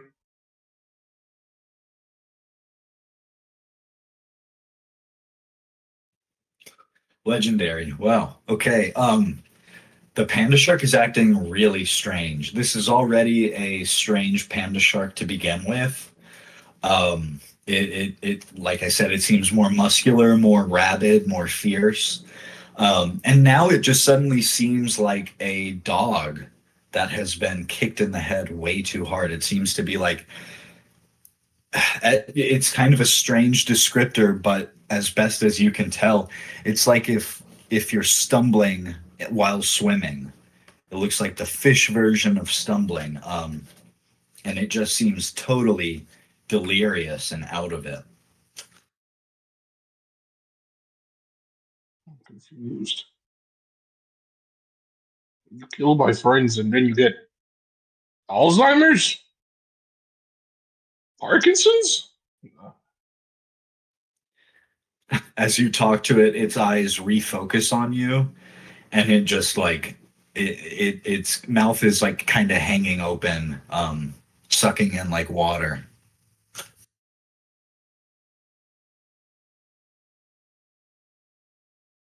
You know what? I'll observe it. What are you doing? Yeah, as you move away from it, it doesn't attempt anything. Its eyes stay locked on you this time, but its body doesn't turn to you. It is still bleeding from the mouth, and it's slowly just going to,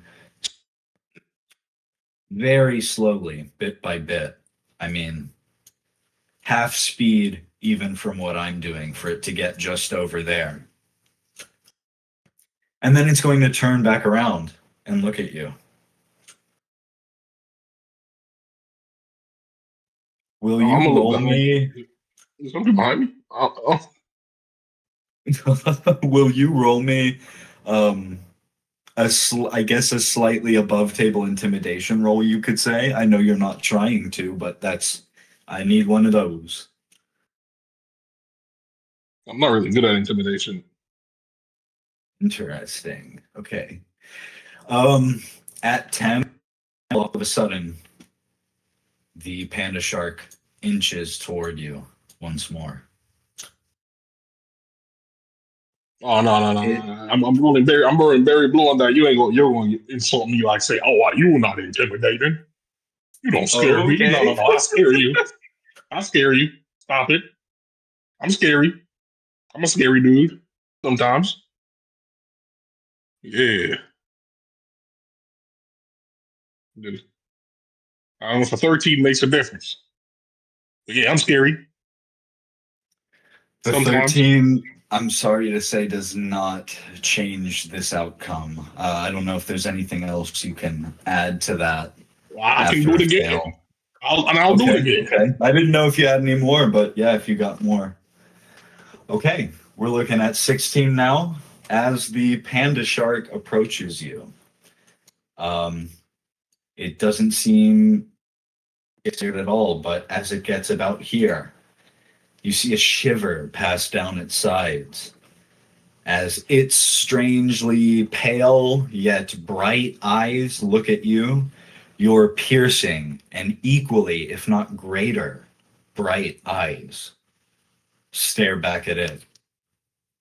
And it turns and with sudden speed zips away back into the depths of the Pangea Bay that it came from. That's right. Don't ever come around these parts again. I'm gonna look at the 4-fish. See, I showed him. See, he won't come around these parts ever again. They have been shivering kind of in the crevices of the rocks that you guys were standing on initially, and they all come out now, and the 4 survivors are in awe. They'll come up around you, and they're like flitting around you very happily, like in between your arms and like around your head, just like, you know, as far as you can tell about fish, they seem pretty happy. I don't really know what y'all are doing swimming around me, but you're welcome. I kind of caused some of y'all to die, but at least I repaid. I got vengeance, okay? So everything's good. He'll tell all his other fish friends not to come around these parts because I'm here. I won't be here forever, but they don't know that. Start swimming around. At that point, Abyss, off of your 16 passive perception, you're going to notice the belly boat rock. And you hear like a muffled but still pretty interesting reverberation that almost seems punctuated by a scream. But it's not just like any sort of regular like person screaming. This sounds like it came from something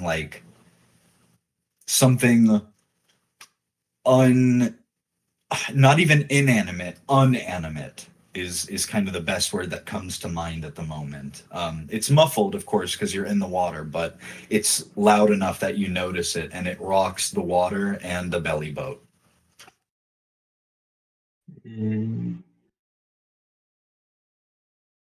gonna swim up. No, swimming up is woo. Swimming up. All right. We come back to Ryomachi, where the sun has pretty much fully set now. It's getting close to the point where Mitch and Arthur have rejoined, but still hold off for a second, guys, as Abyss comes up out of the water.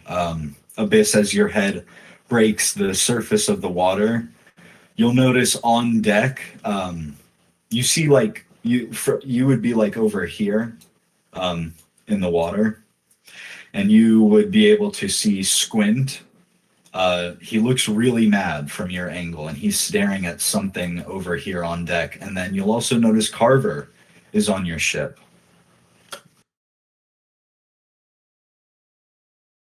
I'm just gonna pay. I'm just watching for now, see what's happening, observing. You will see Squint point a skinny finger at whoever he's or whatever he's looking at and go, "I saw you pilfering the coins, you lousy thief. You took their trust, and then you're going to take their money. I'm here guarding it. I won't allow it, punk."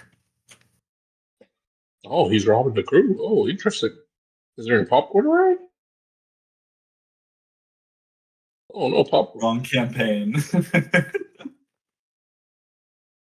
No popcorn. What? Wait. What did you say? As well as I that? was like, oh, he's robbing the crew. That's interesting. I'm just gonna watch and see what happens. Yeah, from that angle. I'll You start also shooting hear some some rations. murmuring. Some nice soggy rations. Pretty much. Well salted, at least. Hey, not bad. You'll hear some murmuring from the docks over here as there are some people gathered, including Leluca from the bar. Mostly it's just people letting Squint yell, but now you'll see Spenny stand up, and he's got a bloody face, and he just wipes the blood clean. He's wearing a small smile as he looks over at Squint, and he goes, "Man, what was that? I never would have guessed you had that in you, old timer. Maybe I was wrong. Sorry. And Squint just looks at him and goes, "You're not gonna sorry your way out of this, you little thief. I'm gonna tell them everything once they get back.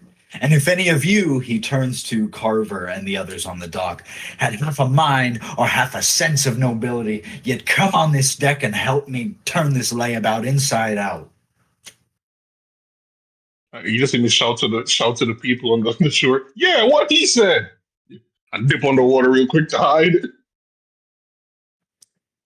You do that, but actually, Squint, after you make yourself known, he turns to the water and he's able to see you like just hiding below the surface, even though you might be more hidden to others. And he points you out. Carver will come here to the edge of the ship to look. Spenny will look, and he'll point at you and go, "See, there he is. He's a true crewmate, one of the original. He can lay some sense into you."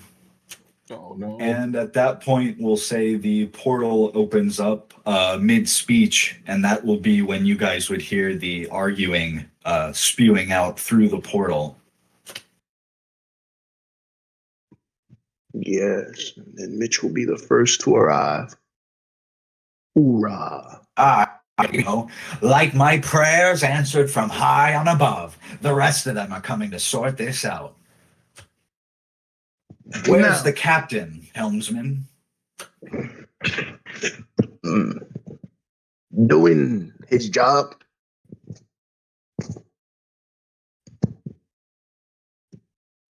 Well, I suppose I'll talk to you instead. This layabout, and he points at Spenny, I caught him stealing from your money chest. I have my wait, what? He was stealing from the cruise. I have my money chest. No, not yours. The cruise, the whole cruise, the one you keep down below. He was stealing from it, skimming off the top and putting it under his bunk. I caught him. How much did he take? Yeah, I saw him do it too. You hear him shout out from the back. He did not see anything. He just like, yeah, I saw him do it too. How much did you take, Smitty? He took all of it. And you guys also hear like splashing in between those that voice coming from the sea, like, and then voice going back down. Yep. Cody, if you're still with us, throw Arthur on deck there as well. Cody's gone. Squint. Cody took off. Okay. Word. But yeah, Mitch asked, how much did Smitty take?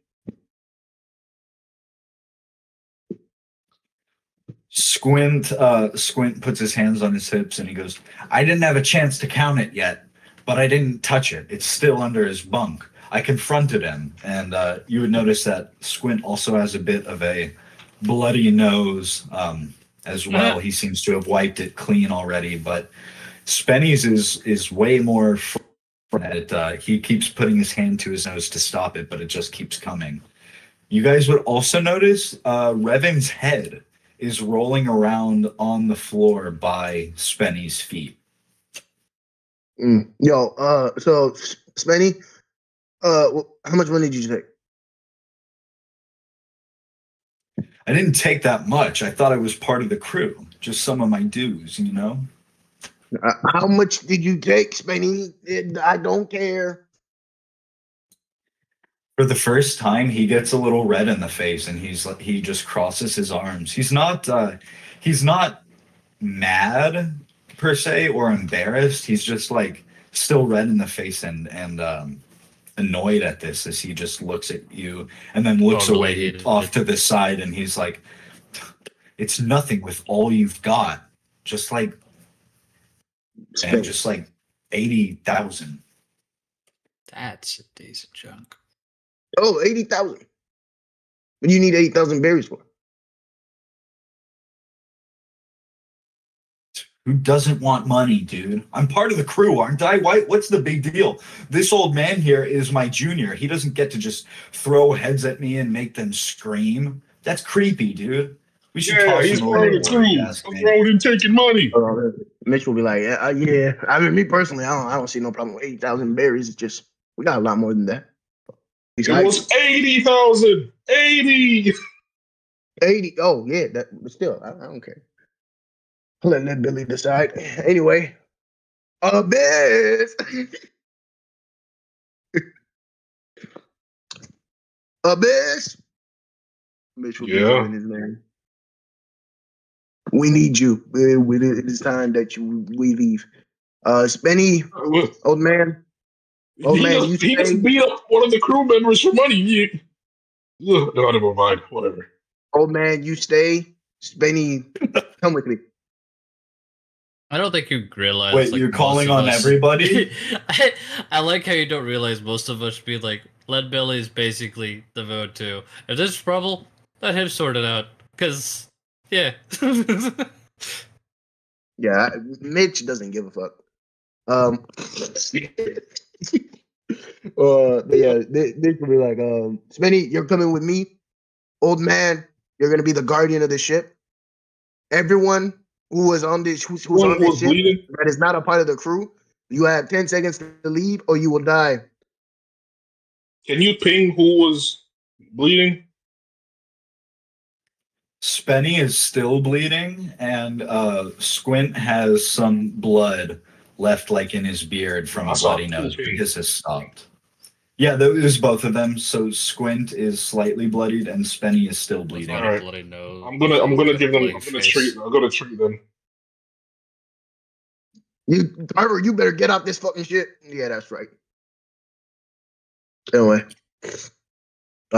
this guy's dead. Okay. Mitch will take the guy's head and say, "Here you go," and then he'll throw it over here. Just what is happening? I'm so confused. And then he'll dump. Spenny looks at that thing horrified, and he goes, "Yeah, get that thing out of here. It's got cursed juju. It screamed at me when he threw it at me." Anyway, let us go back. Head is screaming? No, not anymore. Yeah, I'm telling you, he threw that head at my face, bonked me in the nose, probably broke it by the look of things, and it screamed at me. You killed him? I want the head. Who killed? I thought it was someone else.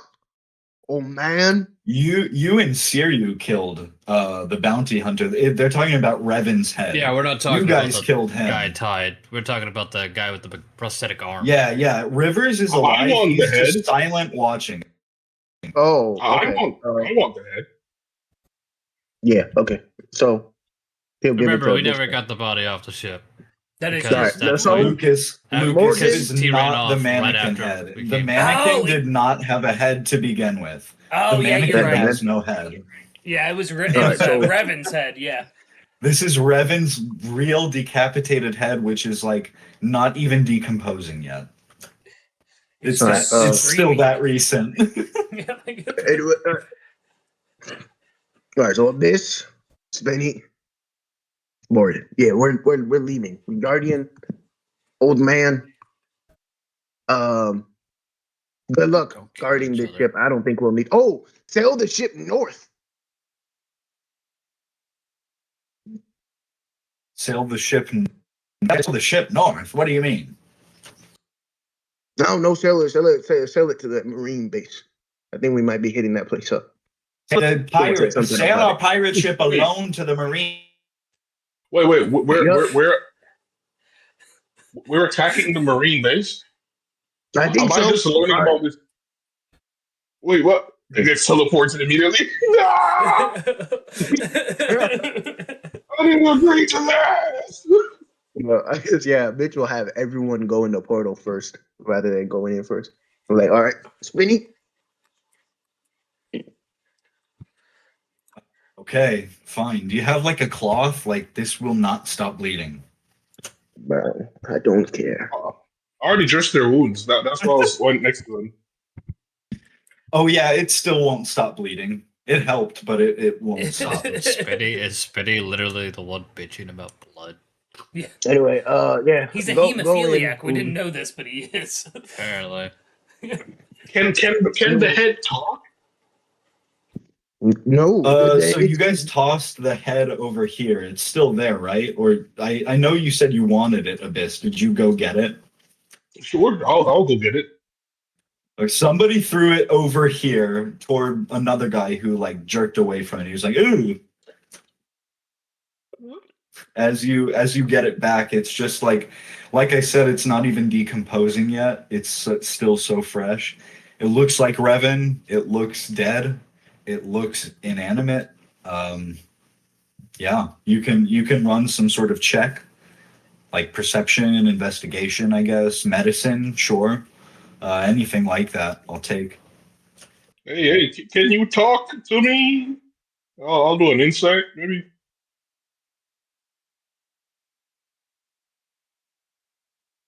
Yeah, I mean, that insight, it just looks like a decapitated head. Squint will call over, though, and be like, "He's dead. Don't listen to this big orange-headed lunk. He's a big idiot and a thief, and you all are right to take him with you because he can't be trusted here." We're taking the thief with us? Why are we taking the... I don't care. I was told not to care, so I don't care. I'm still keeping the head. Okay. Keep the head, I guess. I just used it to break his nose. Sorry. Come on, guys. We're in a hurry. Come on.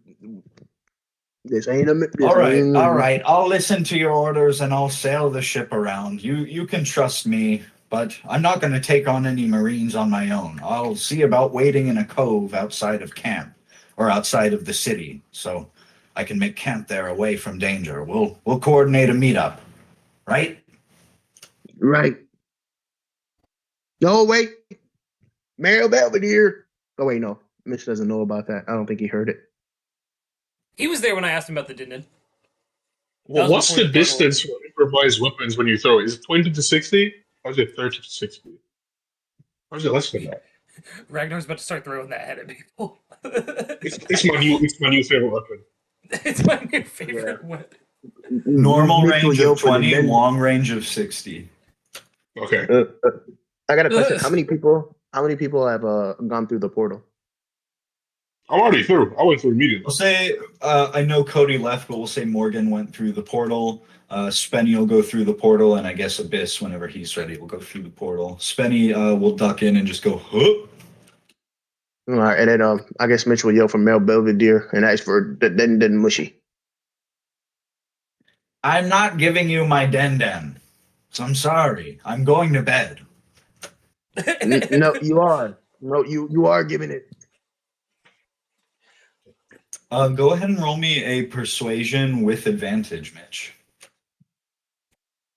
Okay. You will, or you're about to eat it and then regurgitate it. You're about to eat it, but 14. not with the mouth you think. Dude, that 8 would have passed. Mayor Belvedere just grins, and he's like, "Look, I wasn't gonna listen to your captain, but if it's you, Mitch, okay, I can lend you a den. I've got spares. Give me 5 minutes. I'll be right back." I like to think when Spinny went through the portal, He starts walking was just super like, slowly to his home. Leadbelly was just like, oh, Yo, they Mitch- brought Spinny? What the fuck? Mitch will. I was gonna say Mitch will put a portal. Mitch will close the portal since everyone's already been there, and then he'll put a portal in front of Mayor Belvedere and have the portal go to the front of his house because I was there before. Oh, how expeditious. Thank you very much. He calls back through the portal and he heads inside. That cuts it down to just 1 minute. Very nice. Then yeah, Mitch will just wait there for the den. He comes back relatively quickly and he's holding a pretty young looking den. He goes, "This one's name is Trudy. Here you go." And he chucks it like a football and it gives a little as it takes a spiral and heads toward you. All right, Mitch will catch Trudy and say, "All right, Guardian man, there's a den on this ship somewhere. Look for it. We'll contact you with this." Yes, I saw it down there. I've got it. You guys know how to reach me. I know how to reach you. And I mean, do we? actually, Yeah, Squint is my guy, guys. all right, I'll see you Squint, and then Mitch will put a portal and go in front of the mountain. Guys, the party is all together now. Let's go. Very nice, very nice. Yeah, That's Squint wrong. will take the helm, and I guess you guys are off. He's just alone with Captain Rivers. Squint can take him. Above he's table, literally maybe some of tied you to guys the have forgotten fucking about. mast, so But he's going to Nah, step he's just off from there. Ryomachi. ironically, I think he's actually gotten a tan now. Yeah, we've not fed Rivers at all. He's just tied up. He hasn't had anything to drink. He's probably delirious at this point. Suiryu would probably fed him. Yeah, he was very quiet today. He's starting to feel the pain. Trust Suiryu would probably fed him, but the problem is he never took him off the rope, so. Leadbelly, we have returned.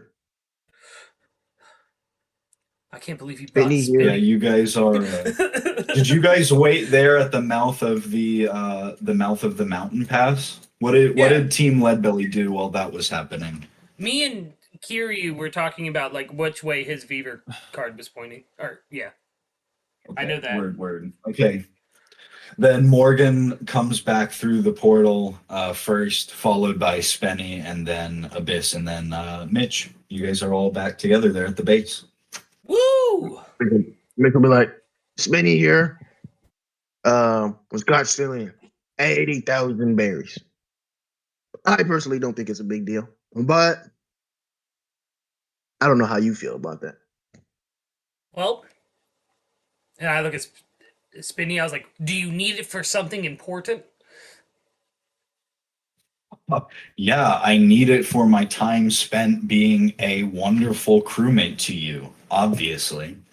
An adequate crewmate. I think 80,000 is fair. Yeah. Listen, just talk to us first before you take it. Obviously, that money is there for everyone, but like, say something first, my man.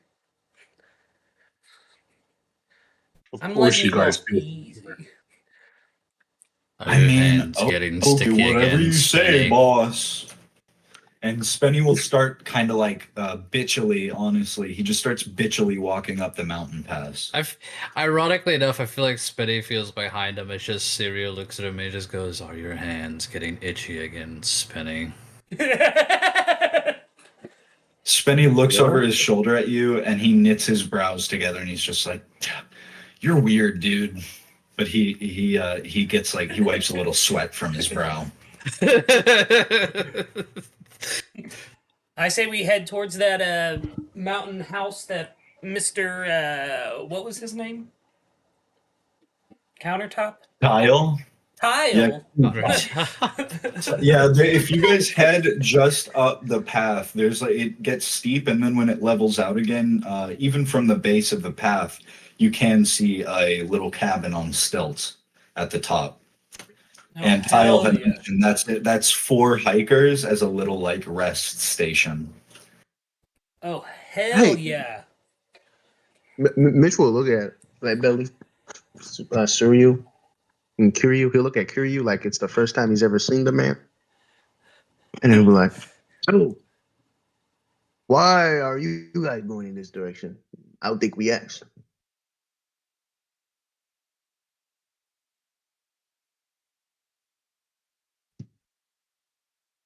Looks to his brother. Yeah, right. Like, You'll look at your brother. I don't know. is Josh muted? Probably. No. No, I'm here. Just silent. What He's say looking you, for his Josh? sister. Yeah. No, that was you. You said that when we crashed. Damn. How's that going, man? Did you find her? Does he look like she's here? He'll look at Suiryu. I don't know. Is she? Oh my god, bro. Not him. The other sister. Mitch can't tell the difference between men and women. He's like, is he?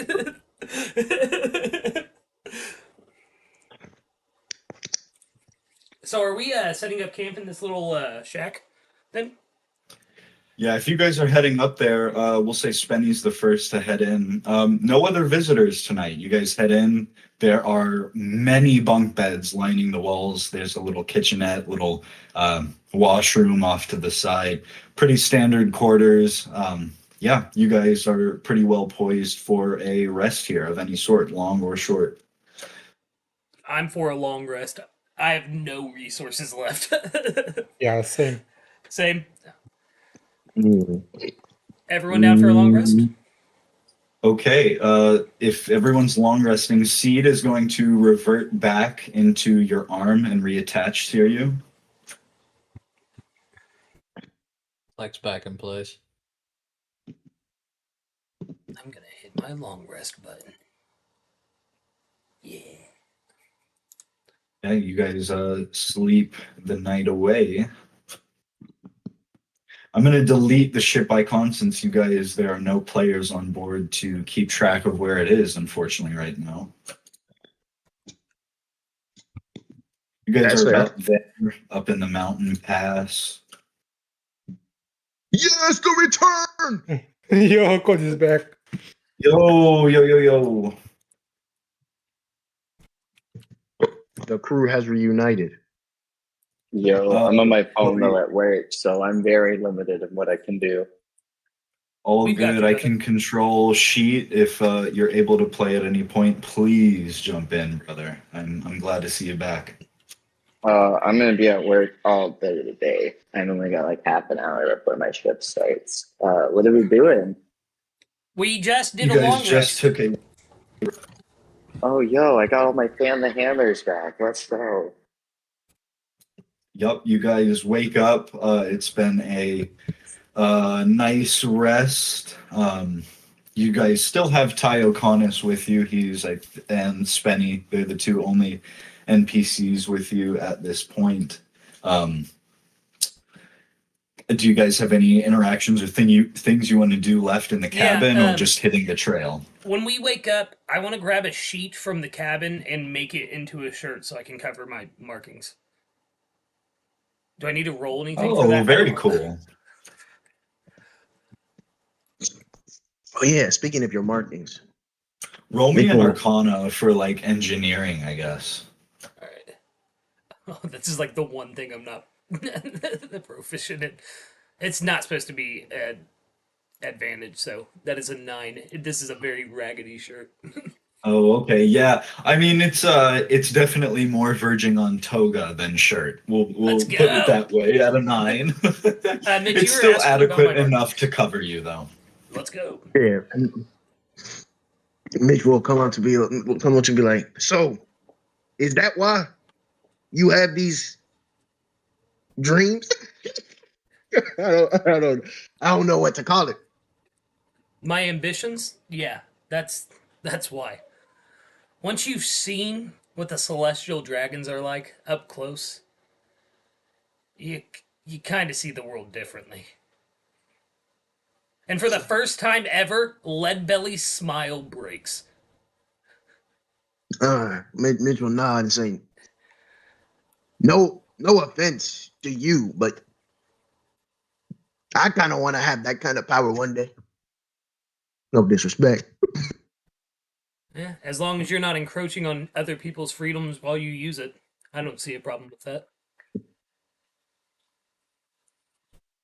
So, have you told anyone else?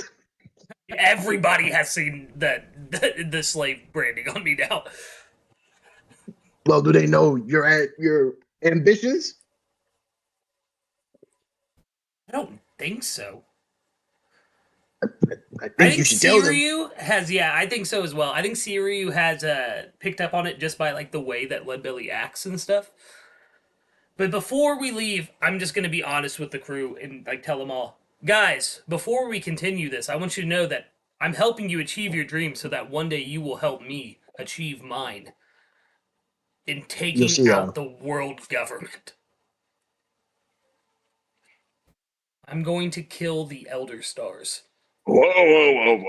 Hold up there now, partner. If you take out the world government, who am I turning it? How am I going to be a cowboy?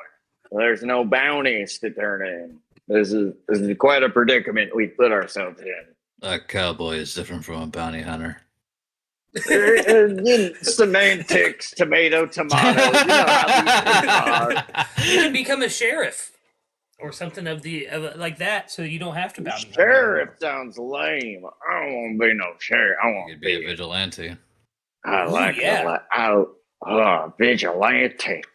And that's like that one thing that one guy had. Yeah. I like it. Vertilago. No way. It's just like that. Yeah, just like that. Just like that, Arthur. All right, crew, are we ready to head out? So you're saying you want to take the world on, basically?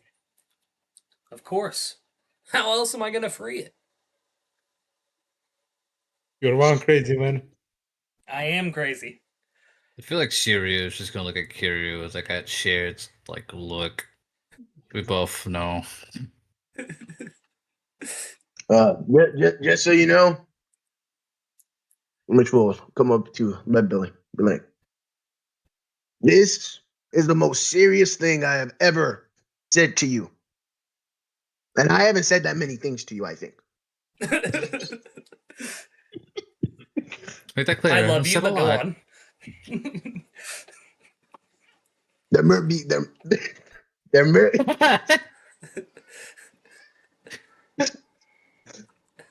you know, this day where you decide to take on these elder stars, you call them. Hopefully I will be beside you and not somewhere else for some reason. Yeah. During this whole thing, by the way, Mikey, I'm going to be using Inspiring Leader while I gave this speech of, like, me taking on the world government. So everyone gets temporary hit points equal to my level and charisma modifier. Everyone is going to get, let's see, 6 temp HP. Nice. Not bad.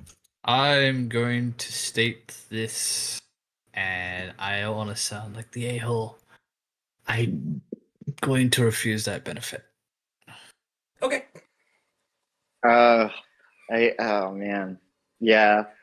Arthur's gonna have to decline the benefit too. Damn. You guys did not get inspired by my leadership. It's just like, you know, it's Maybe our goals don't Both coincide probably yet. two different reasons, but that coin is still the same side, probably. Yeah, I was gonna say, sadly, Mitch can't take it either because when he was saying that stuff to you, he was basically implying that he might run away. He doesn't know how strong these people are. Don't worry, by Oh the my time that God. day comes, we'll all be way above their power level. Yeah, that is the situation. It's like, yeah. There's a bit of your statement that unfortunately that played against you in this regard. It did, yeah. It's a very frightful dream above table. Like, Oh no, it wasn't so much the fact that you're a dream; it was something else entirely. At least from my end. Well, the others can speak for that. Yeah. Well, at least for my character, it's supposed to be a dream. Yeah, I was about to say yours is big boys. I don't know. you So guys we all don't- just It like sounds like a really spewing cool dreams, title or- for a title match. Pro wrestler versus the world government proceeds to slam dunk. Oh my goodness. What? If I got a Gorsate to agree to wrestle me, Yeah, I mean, Mitch, like they work for the government. So, like, imagine if like you'd be slamming the imagine biggest the pigs. people who wants You'd to be see that slamming- title match. You could body slam the big pigs. The biggest Oh. pig, you could body slam it. Like, I don't see how this I mean, doesn't Common work folk out. don't like the You- government. I'm gonna be real, so they'll pay good money to see that in action. Exactly. You could become the top man. no, I wouldn't just be the top man. I would be the greatest of all time, Exactly. undisputed. You'll see inspiration, Mitch's stars greatest in his eyes. Mitch's greatest weakness of fame. Fame. He will walk up to. He will walk up to to Leadbelly and be like, "If I can get that match, I'll make sure to represent you well, Leadbelly." I mean, the Corsair just told, man. I don't think they're gonna put up a fight. That's the what problem I'm is what's saying.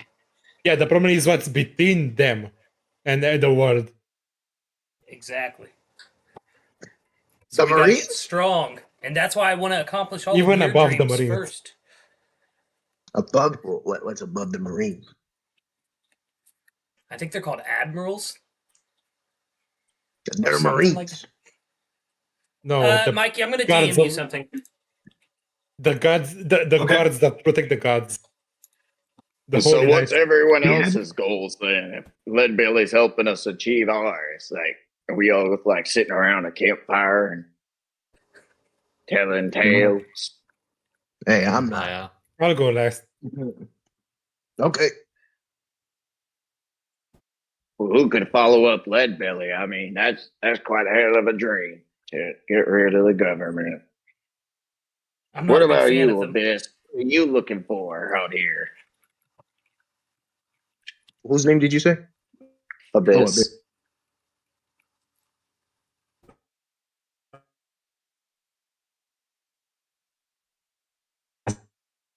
Yo, Ragnar, your We can't audio hear you, not coming Ragnar. in. Coming through crackly, yeah.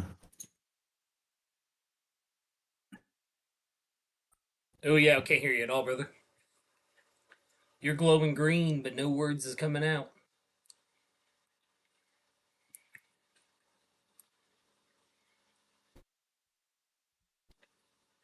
Yes, I see.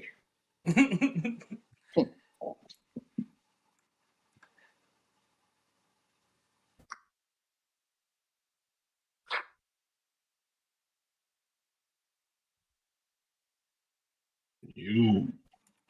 All right, that's better. Yes. Yeah, nice. Well, okay, I was saying, I want to find out my origins. Like, why was I born? Why am I here?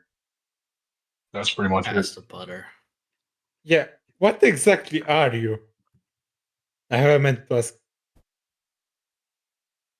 I don't fully know what I am. I just know Not a double friend. when this guy died, I was born. Who's this guy?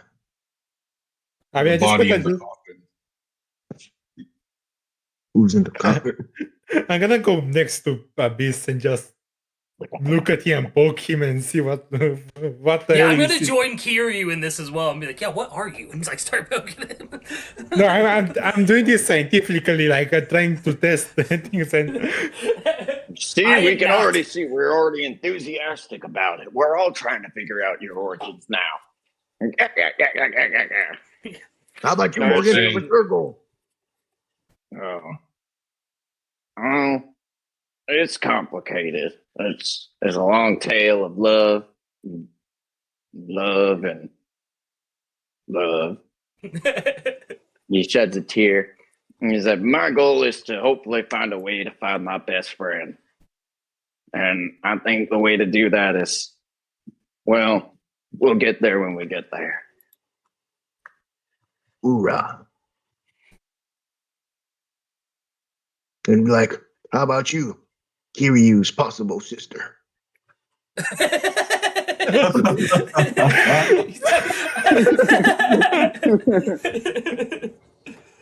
What? He's talking to Suiryu. He's asking Suiryu what his dream is, but he doesn't know male and female genders, apparently. No, he does. He's just trolling him. Like, when he's saying this stuff, he's clearly trying to tease him.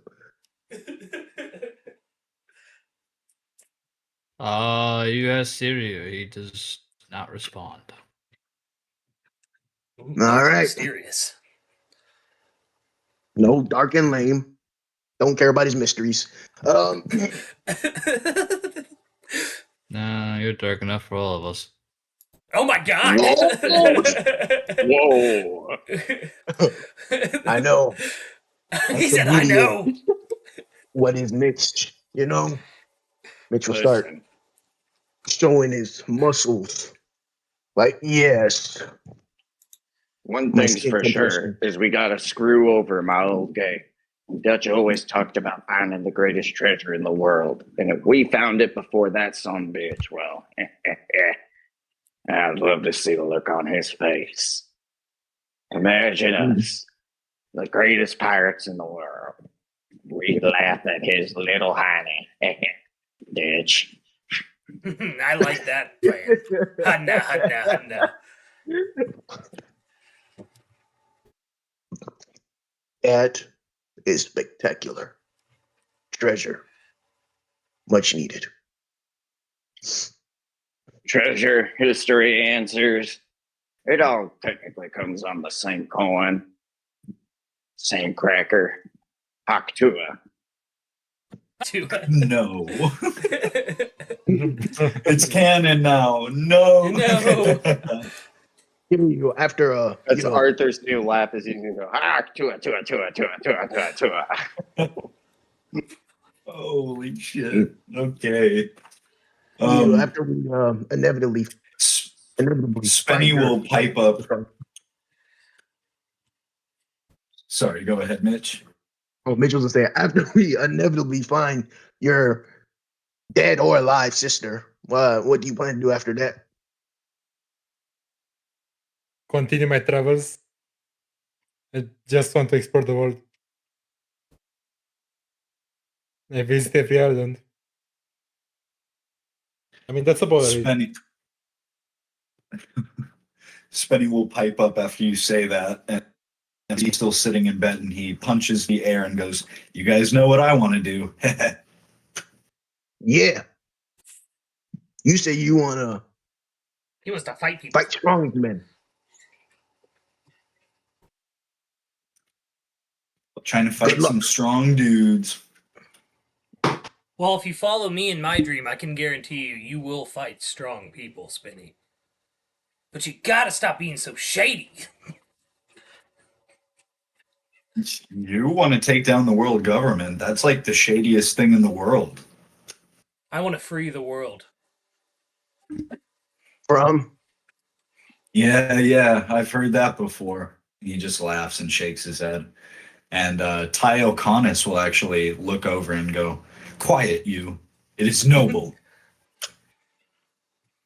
I really will smile at Ty.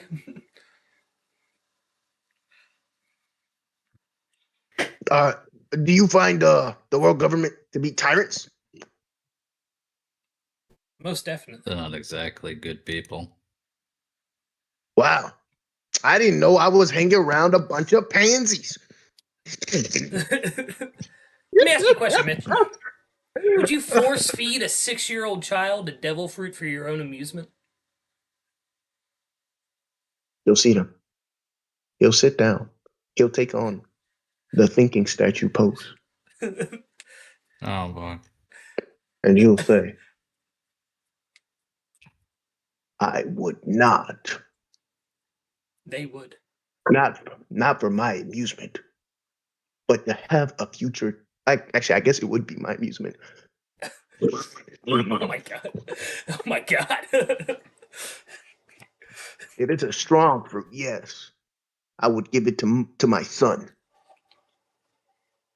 Mm. Yes. See, but that's I different. have That's your known son. them to You have a erase kid? entire places. You have a kid? Oh my They god. do erase entire places. No. I mean it. They're tense. Congratulations! I didn't know you had a kid already. Oh Man, my you were God. fast. So It's been a long time. Uncle Morgan. Uncle Morgan. I have no kids. If I did, I wouldn't be here. 3 arcs later, Daddy.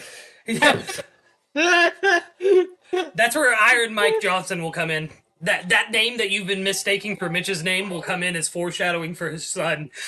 I'm actually. I was about to say I probably heard him like a long time ago. I was like, why does that name just keep popping in my head? It's like a kid I met like a while back. Nah, man. Iron Mike is the pop. Yeah, you pop something, all right. Pop, pop. Oh, yeah.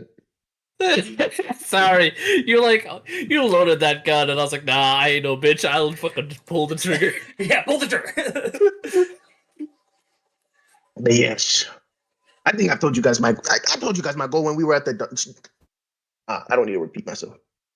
Yeah, we're gonna make you the champion. A heavy belt in every class. Exactly, and I think that starts with us taking down this cult leader. What was his name? Pigman? That's the point. He had no His name. name was stupid. Like deep moat. Yeah, deep mode. What is that even? Sounds like a man who can't even get the idea of what he wants to be. Hark, chua. Oh my god, dude. No. Thanks, I hate it. I was about to say, do not keep that. Oh, it is set in stone. That is canon now. No. So where do we head from here? We all know each other's goals.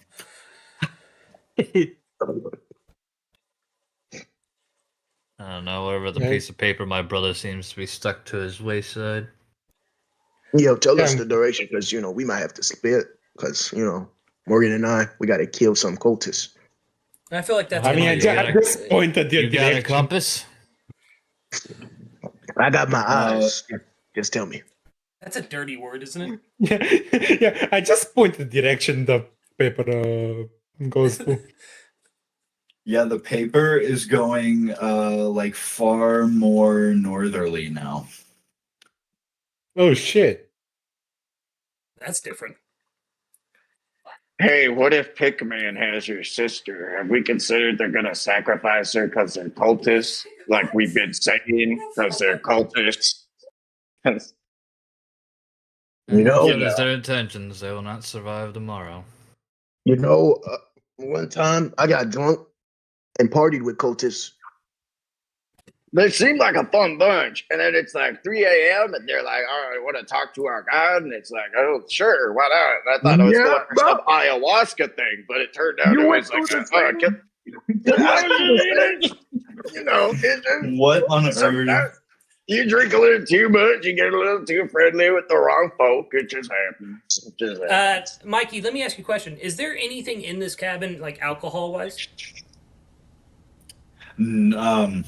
Roll me an investigation. Okay.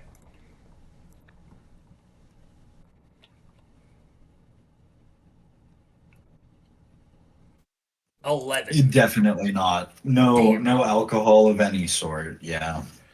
I mean, no alcohol he can find, but I have a knife for that. Can I try to? Yeah, sure. Wait, what?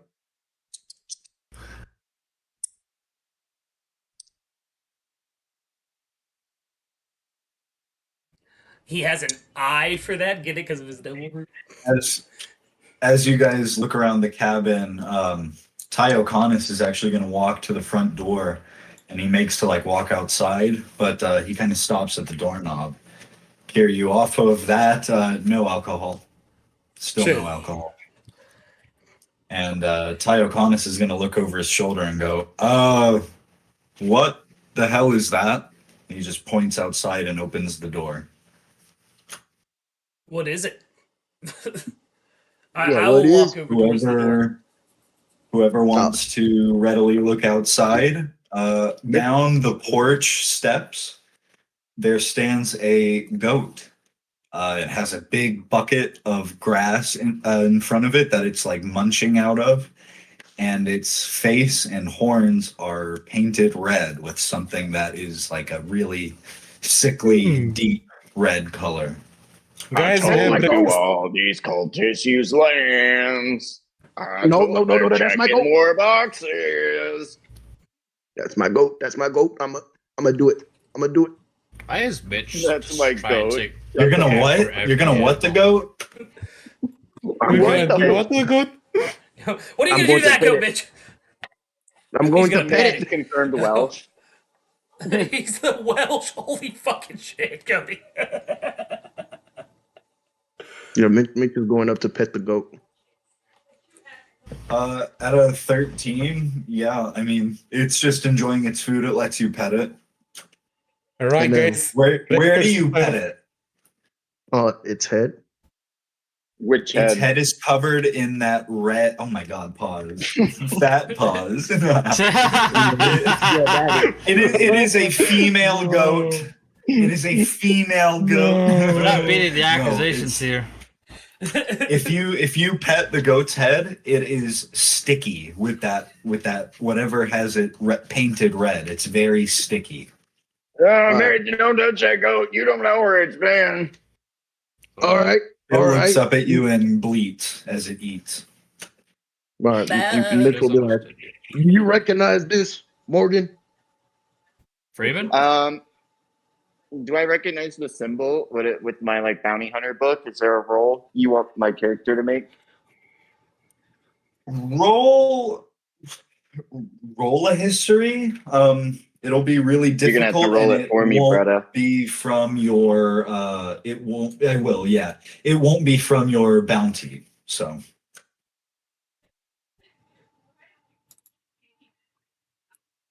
That's crazy. Oh my god. Wow. Off Oh my of God, that a goat. 19, you have heard vague rumors of a very small time gang in these parts on this somewhere on an island that matches Pangaea's location that kind of have rallied behind the symbol of the goat.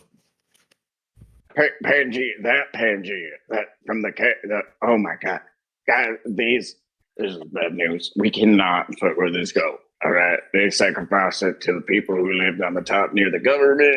And Leadbelly was just talking about them. I say we don't mess with this goat. I say we just, what would be really funny? I would say, Mitch, you should open a portal and give this goat to the townsfolk so that they can eat. Okay. Mitch will do that. Mitch, you the goat. I really wish we had a player back there to show some reaction shots, but if you want to do that, sure. You teleport a goat through a portal back to Ryomachi. Oh my god. Its head is covered in blood. Do you at least send it with its bucket of grass?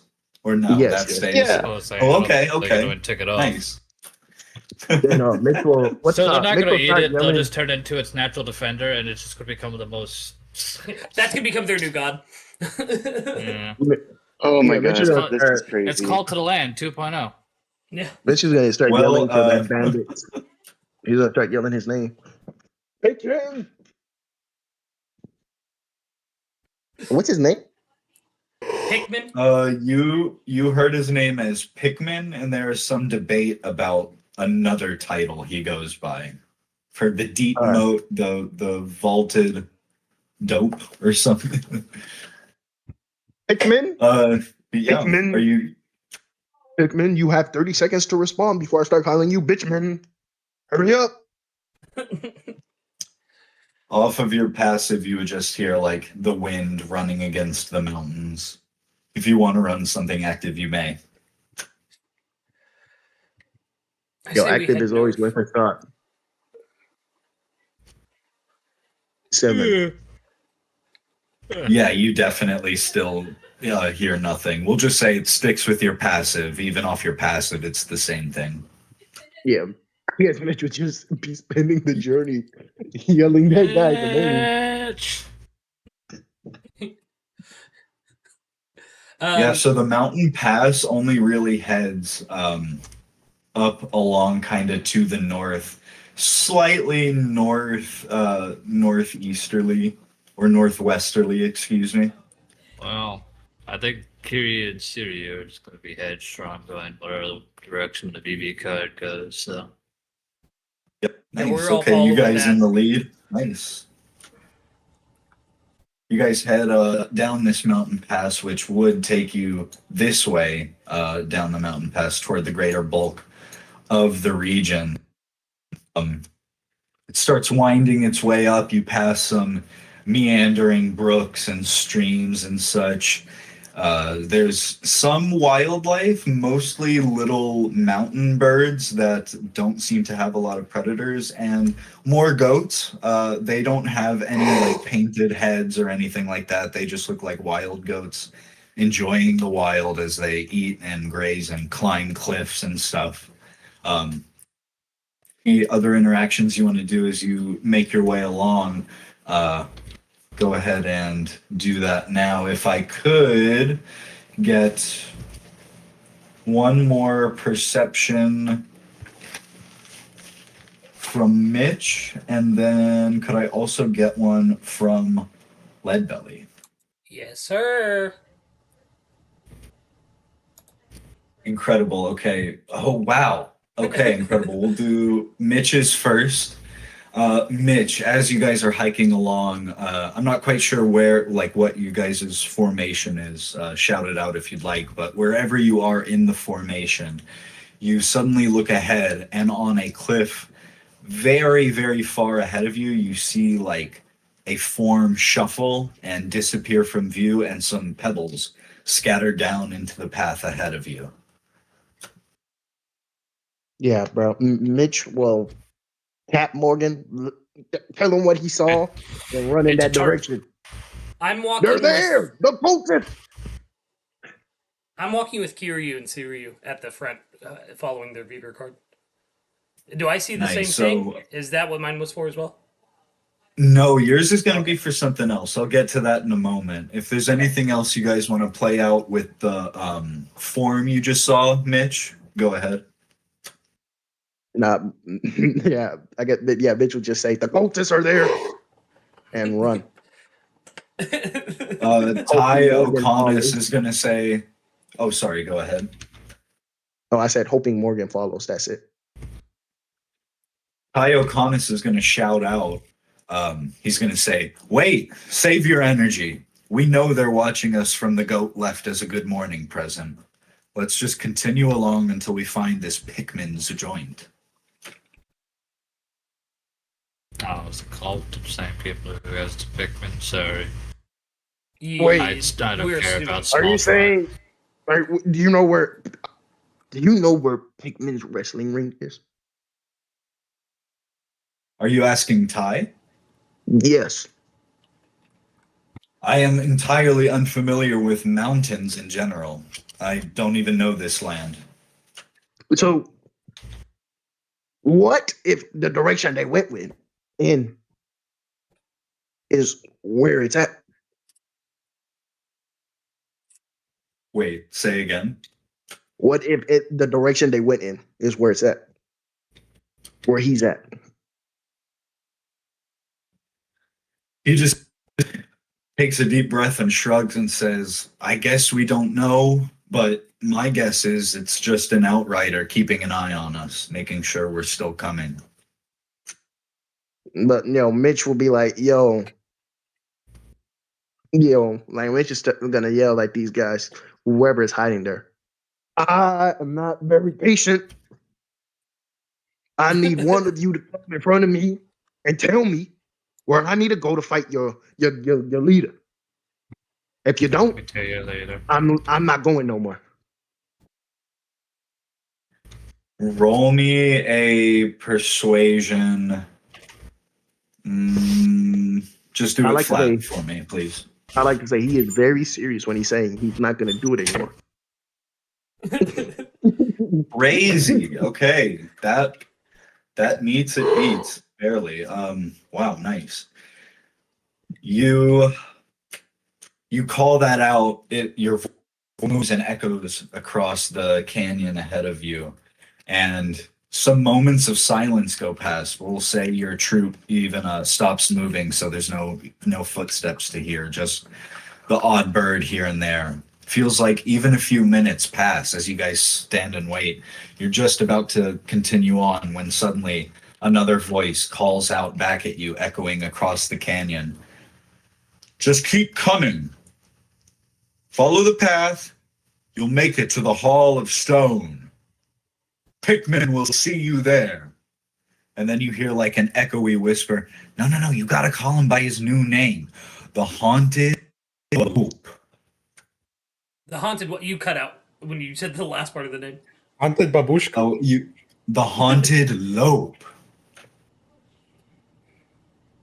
The Haunted Lope. I don't think he knows that what it means. I don't think any of us know that word. To lope is like a type of walk, like wolves will like lope a gate sometimes. Okay. Yeah, it's like a gate kind of, yeah.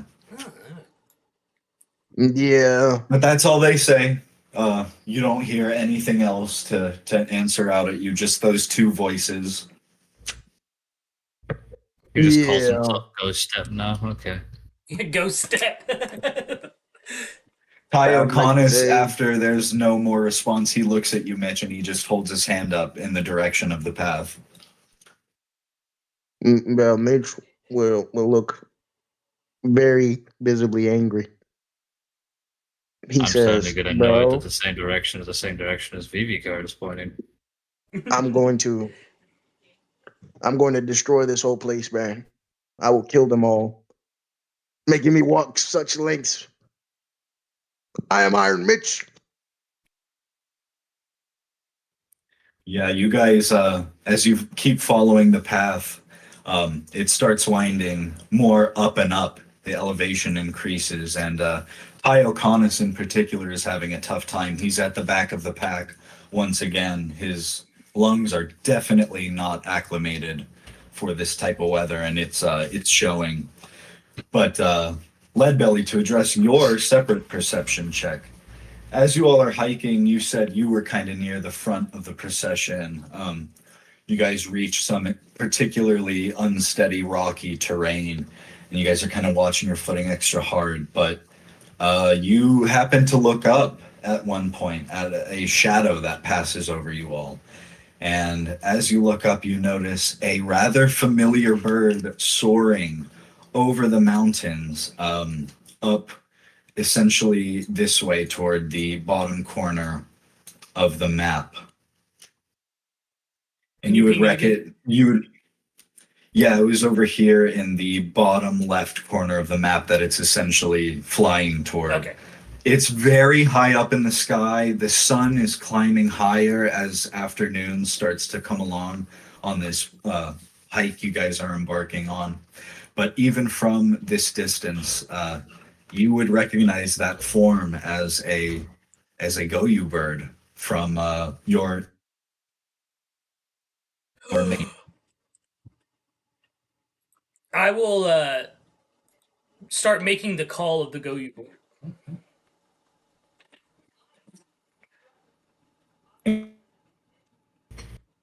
Uh-oh. Yes. Are you doing that for any sort of? You are cutting out. my dude. Yeah, you cut out real bad, Mikey.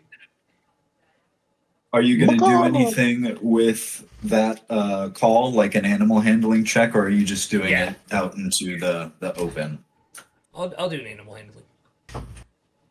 Okay, roll that 8. form. Okay. You stop in the path to do that, and as you do, it echoes off. Some of them are climbing higher on this mountain path, but the silhouette in the sky kind of recedes from view at a certain point. The sun is too bright and the clouds are too sparse for you to keep an eye on it for very long. Oh, man. I think that was one of my buddies.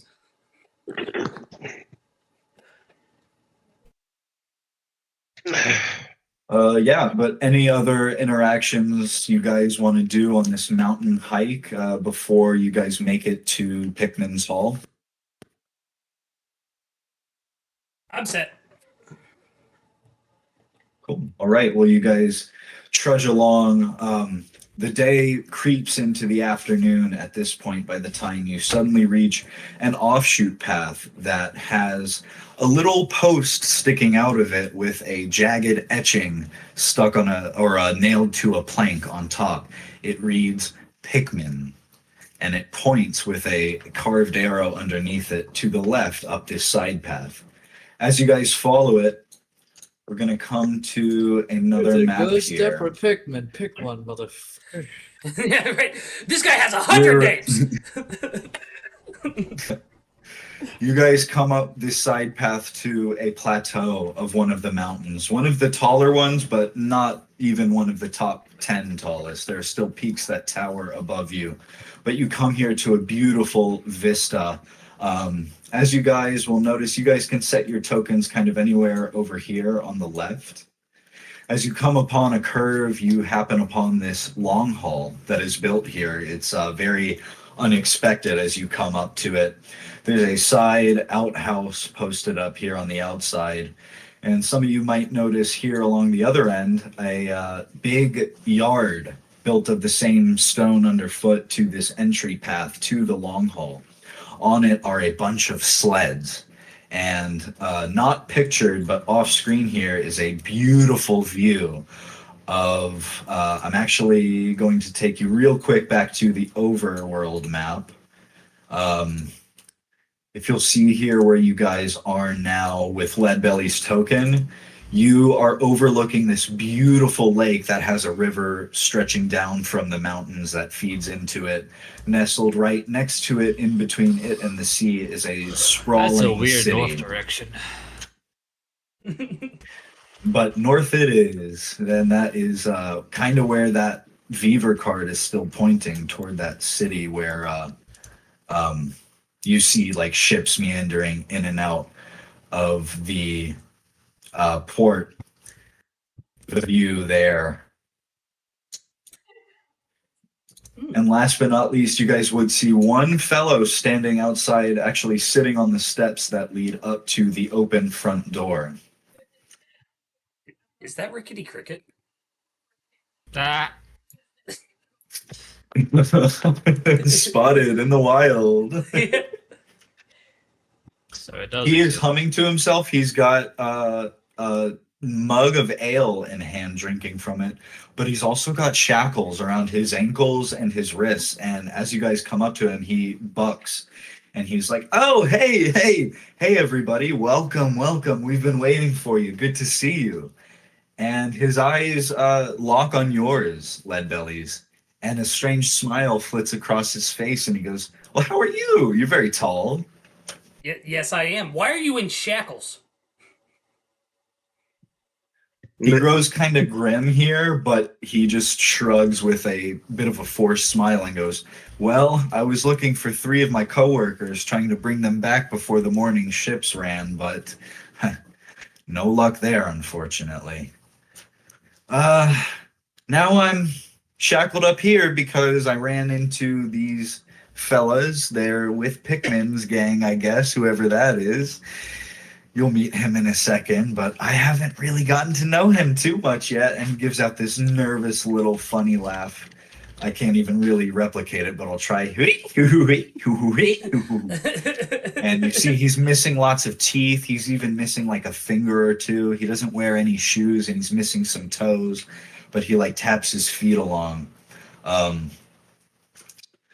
He just keeps looking at you in particular, Leadbelly, but he finally does have to focus his attention on Mitch and go, well, why don't you lead the way? You're the man of the hour. He's been waiting for you. Pikmin's real excited. Oh, shoot. No, don't call him Pikmin anymore. He didn't like that name. He goes by, and he starts racking his thumb against his chin, trying to think of it. We're just gonna go dead man by the end of the day. It really doesn't exactly. matter. Yeah, it doesn't matter. I'm gonna put my hand on this guy's shoulder and be like, listen, friend, we're gonna go in here and we're gonna kick this ghost walk guy's ass. And then I'm gonna come back and I'm gonna take those shackles off you. Well, here, let me just come on inside with you. I like the sound of that plan, friend. And he extends one of his fists to you, Leadbelly. I bump it. Yeah, before we end. So earlier, when you asked the question about the shackles, I was gonna make a slave joke about you. How do you feel about that? Not well. Well, I guess it's a good thing I didn't make it, huh? What were you saying, Kiryu? Yeah, I'm saying before we enter, I'm gonna use thermal sight to see how many people are inside. That's a good idea. You see quite a few. Let me count them up in total real quick. Anytime Kiryu uses his devil fruit in front of Leadbelly, it makes Leadbelly so happy. Same with Mitch. Like he loves seeing other devil fruit users. Yeah, when I use this ability, my eyes grow orange. Nice. You see. Wait. You see about 25. No, this is Arthur. You see about 25 distinct human thermal signatures, Kiryu, as well as like a clump in the far corner that is just like a big mass of heat that is kind of hard to make out. You can definitely tell there are figures there, but it's not wholly discernible. Just gonna walk in there, just a bunch of bodies. Mitch is coming in. Okay. Pitchman? Yeah, as you guys file in, Mitch calls him out. Yeah, as you guys file in, and they are partying as you guys enter the room. It's a simple long hall with a big long table stretched out in the center. And at the head of it sits a man in a cowl who just looks up ever so slightly. You still can't make out his features, but there are a ton of these bandits here who just look up. They're all armed as they drink together at the table. And suddenly, one of them, who is this cheerful, like goat on two legs, trots up to you, Mitch.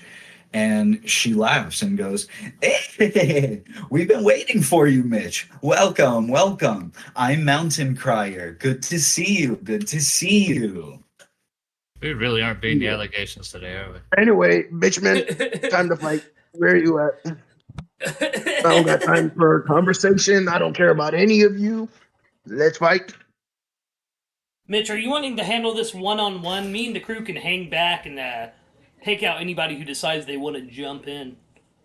There's a booming voice from the head of the table before Mitch can respond. "It will be a one-on-one bout."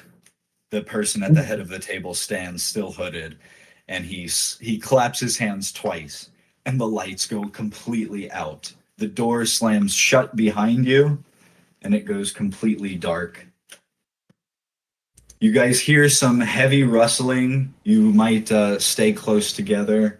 Kiryu, if your thermal sight is still activated, which it certainly is, you notice the people moving about the room hurriedly, and something is happening. You hear 2 more claps, and the lights come up. Suddenly, the room is completely different, as in the center of a big wrestling ring that is erected with long benches set up on either side, as well as a main table here at the end, some ale tankards, and a big fire over here in the corner.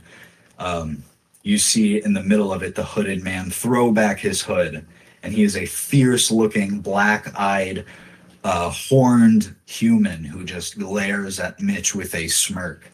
If you guys want to put your tokens here on the left, you will be standing here with old Rickety Cricket. Yeah, Rickety Cricket. Oh my goodness. Guys, when you look at Mitch, you see like when he steps in the ring and you look at him, you just see this look of pleasure. Like he has entered a different playing field. He is immersed, happy. And he opens his arms wide. He's like, I'm home. The horned man in the Really center don't of like the the ring. fact that came right next to me. Yeah, that Sorry. wigged me out too for a second. That wigged me out for a second. I was like, fuck. That is Mountain Crier. She was there when you guys came in. So No, the timing was just impeccable and both terrifying. Because the moment I put my token down, it went from one end of the room to the I was like, yeah. No threats there. No threats there. As Mitch I'm sorry, heads something moves into- that fast to me. I'm either ending you or myself.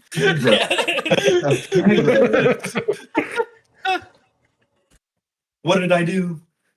Mitch, as you first come into the ring, the horned man spreads his arms and just laughs and goes, I don't remember you inviting, Buttermouth. I don't remember inviting you in here yet. Yeah, Mitch doesn't wait for invitations, goat guy. My name is not Goat Guy. And he steps around Mitch to glare at you now, Leadbelly. I am. And then Mountain Crier over here springs up and starts jumping up and down. Ooh, no. Let me do it. I got it. And she trots back over to this table on the far end that's been set up. Bunch of bandits that try to be pro wrestlers. Mountain Crier picks up the microphone and turns it on, and she taps it. There's speakers up in the rafters Why suspended. does she have such a good name? You suck. My name does not suck. Let my disciples speak it aloud now. Oh, sorry. And You want that Mountain in Crier, character? as if on cue, speaks into the microphone. Here he is, folks. Welcome to the Stony Hall, a fabled hall of old. Once a stronghold for warriors, now let it be known as the first foothold for the one, the only, the rough, the roly, the rabid goat. And it reverberates through the hall as all of these bandits around you guys just start stamping their feet and clapping. And there's a big ruckus that almost shakes the entire hall as they do. And the rabid goat over here takes a step away from you, Mitch, and points and says, I trust you don't remember me, but we share one thing in common. Both scorned on the same day from bloodroots. But now I get to point out to them that a goat can break iron. And one day I'll show them who stands on top of the WWE. And the crowd goes wild as he says that. They're like, yeah, Pikmin, you rock, Pikmin, go, Pikmin. And he just shakes his head and goes, you morons, it's the rabid goat. I'm the rabid goat.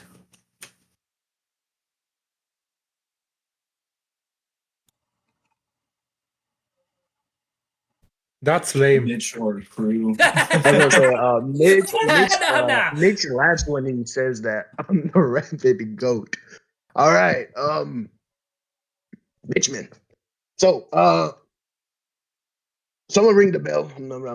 I'm tired. Let's do this. Leadbelly. Oh my god.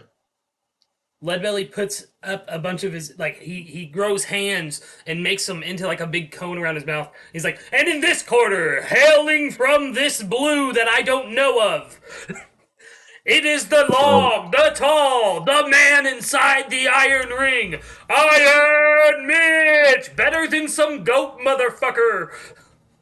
Hoorah! We'll see who's better than who. Yeah, say what, Ragnar? Is there any like room here that looks like it's secured? Any room, like a side room? No, this is just one big long hall. There's no side room. There's just like a main door that you guys walked in on that's behind you guys, like off screen to the left of the map. And there is one other door you would notice over here, kind of where I'm pinging behind that bottom right corner of the map. I see. What about a big chest next to that guy? I don't know. It's just you see it, and it's just a closed chest. And that guy, they're really close to them. are you running any sort of stealth on that? And I'm just sitting here. They know I'm here. I'm just gonna be sitting here. Okay, these four over here notice immediately, and they're like, "Whoa, get up out of the goat seat, get up out of his seat." Nope. No, not even we sit there, buddy. Get up out of there. You can sit on the bench with us. I don't see his name on it. Wait, is his name on it? Because if his name is on it, and I don't see his name on it, it'd be very embarrassing. Is his name on it? No, it's not. It's a pretty basic chair. I don't see his name on it. Well, it's a proverbial name, Buster. Now sit on the bench over here. And this ruckus is bringing this row of guys as well as this guy over. They're all kind of like, one of them is like, "Hey, what's going on over here? What's going on is I don't like how you men are talking to my crewmate. If he wants to sit in that chair, guess what he's gonna do? He's gonna sit in that fucking chair. And then I'm gonna roll intimidation. Yeah, this is so funny because he's sitting on the bench. This is low-key an instigator. I don't know if you guys realize that. I'll move Ty over there. Ty would have walked over with you, at least, Leadbelly. Also, I'm sorry, I meant to say before you roll that, please roll that at disadvantage, because you are vastly outnumbered here. Yeah. I got you. Just roll it one more time. No way! That's incredible. That's incredible. I wish I could take that. This man's starting to awaken something people don't want him to awaken to real fast. Exactly. At a 20, with you being as tall as you are, you're much taller than pretty much any of these other guys. They're all pretty standard sized, except for the rabid goat. He is pretty notably pretty tall. Still not as tall as you, but you don't tower over him.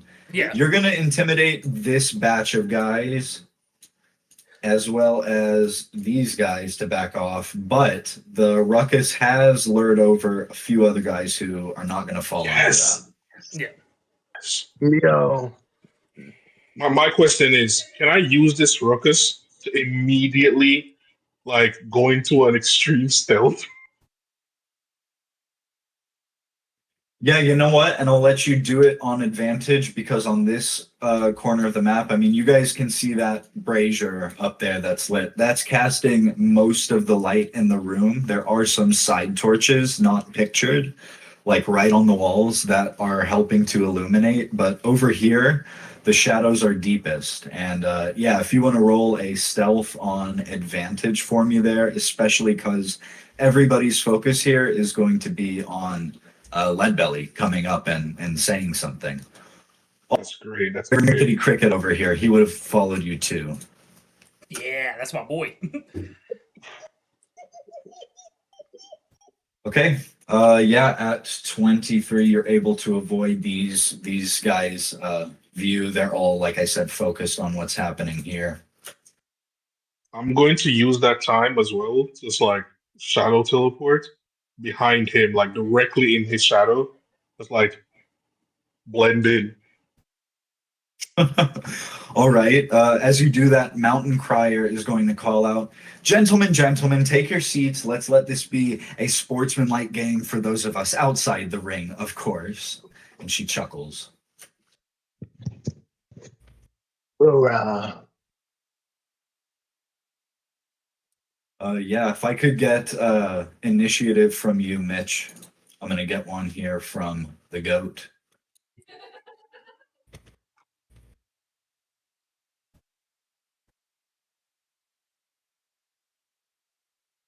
All right.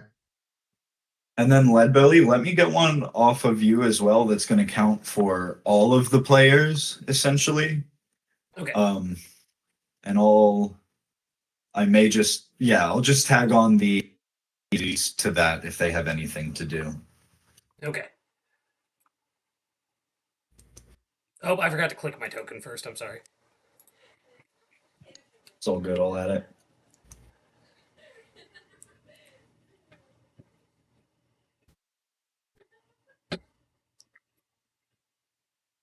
Okay.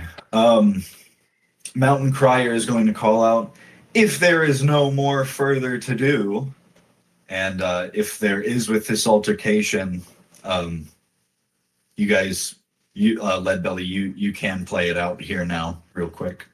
I'm not gonna fight them or anything. I'm just gonna stand my ground and like look at all of them. I want them to see the look in my eyes of like, you're not gonna touch any of my crew while this match is going on. I'm gonna make that declaration. I'm like, look, boys, we can settle this after the match, but I'm here to see Mitch kick the shit out of your boss.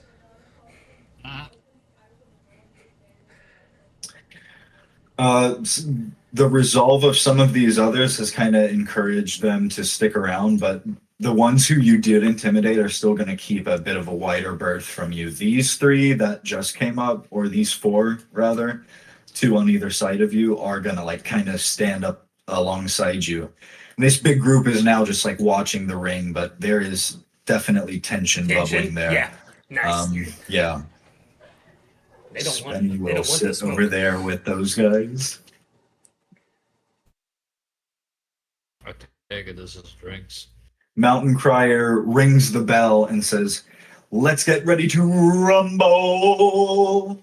Deep into the mic, another reverberation as huge cheers and stamps and claps go out. Mitch, lead the way.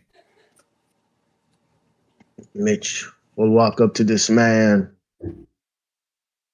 and he will attempt to grapple him. Also, he will, I guess he'll use his bonus action to enter rage. What do I do for grappling? Grappler, okay. I believe you grapple. No. No, I'm trying to see what check I need to make.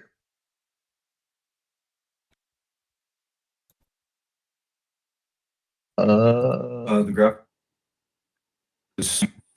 Or for you, it was dexterity, I believe, because of one of your feats. Yeah, all right. I'll make it. I guess it'll be acrobatics then.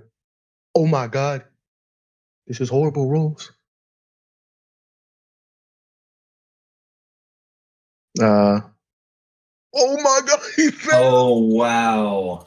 While that does fail, as you go to do that, the rabid goat suddenly sends his elbow flying the opposite direction with a cheap shot. This is a free reaction he gets, and he scores that, I believe, on a 25, correct? Yeah. Good thing I went into Yeah, rage. he scores that for 7 damage. All right. That's into your face. All right. That I'm in rage, so I take half that. Do you round up or down for half damage? For damage, round up. All right. All right. That is it. Mitch has him grappled, and that's all he can do for his turn.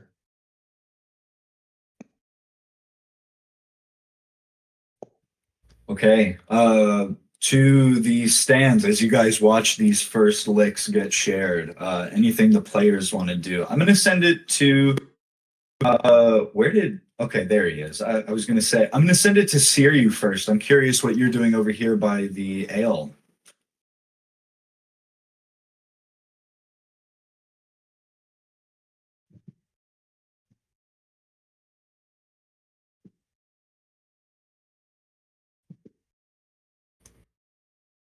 I think these guys might be away. Drage, you there? What's that? Drage, I'm sending it to you. It's on the crowd's turn, so I'm curious what you were doing over here by the ale. Just looking at the person right here. Yeah, she's like a pretty like mid-20s looking young woman who is also in shackles, bound, clasped in irons, hand and feet. And she's just kind of like standing head bowed there by the tankards. I take it you're the drink server. Say what? He's referring to her. He said, I take it you're the drink server. Yes, my lord. And she grabs one of these tankards over here on the end of the bench, suspended, and she fills it up for you and holds it out. My name is Suiryu. You refer to me as that. The bandit standing next to you just chuckles and goes, "Don't bother talking to the help. She's just let her serve us drinks. Watch the match."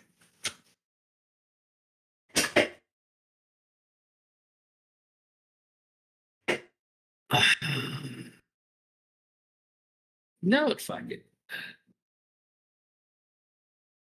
Hey, GM, can I request advantage? For what role? Bloodlust.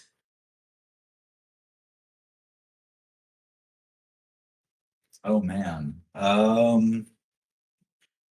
As he refers to me trying to make her ignore what I told her to do. You know what? Absolutely. Absolutely. I love that. Yeah. Go ahead and roll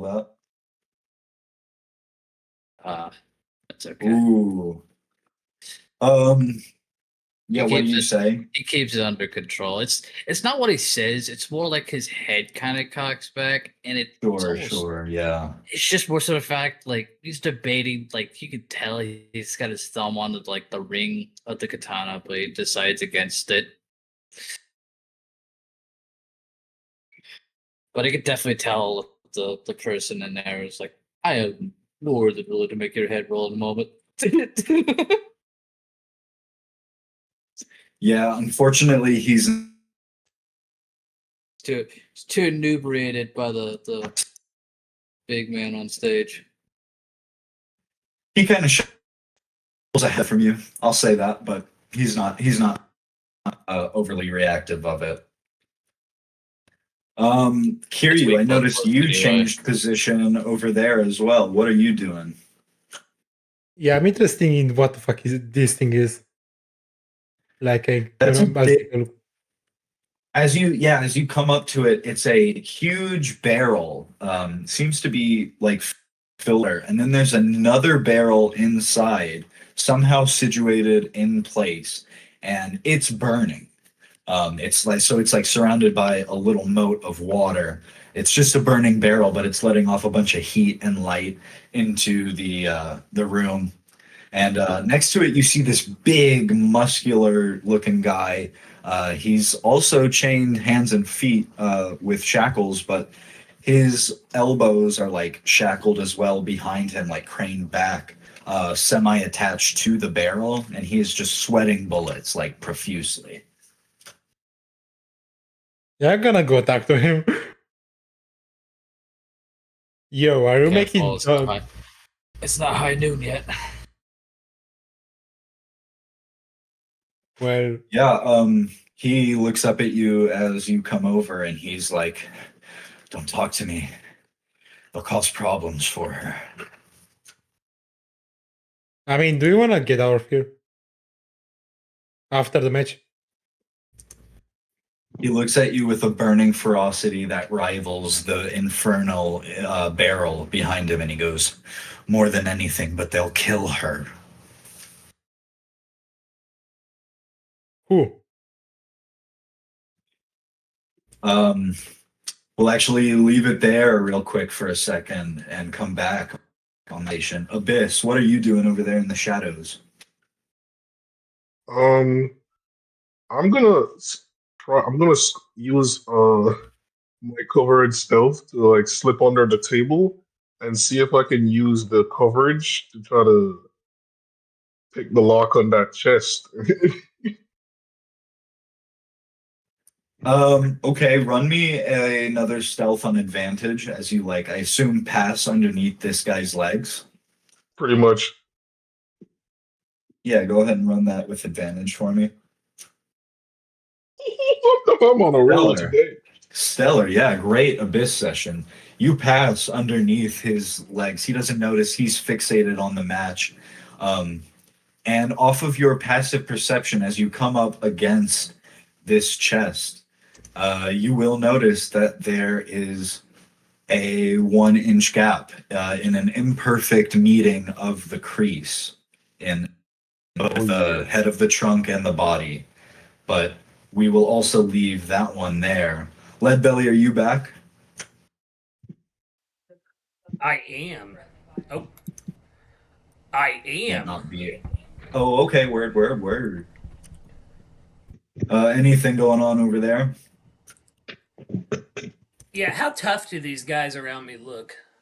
Like, do they look like scrubs? You can run me an active perception if you like. Okay.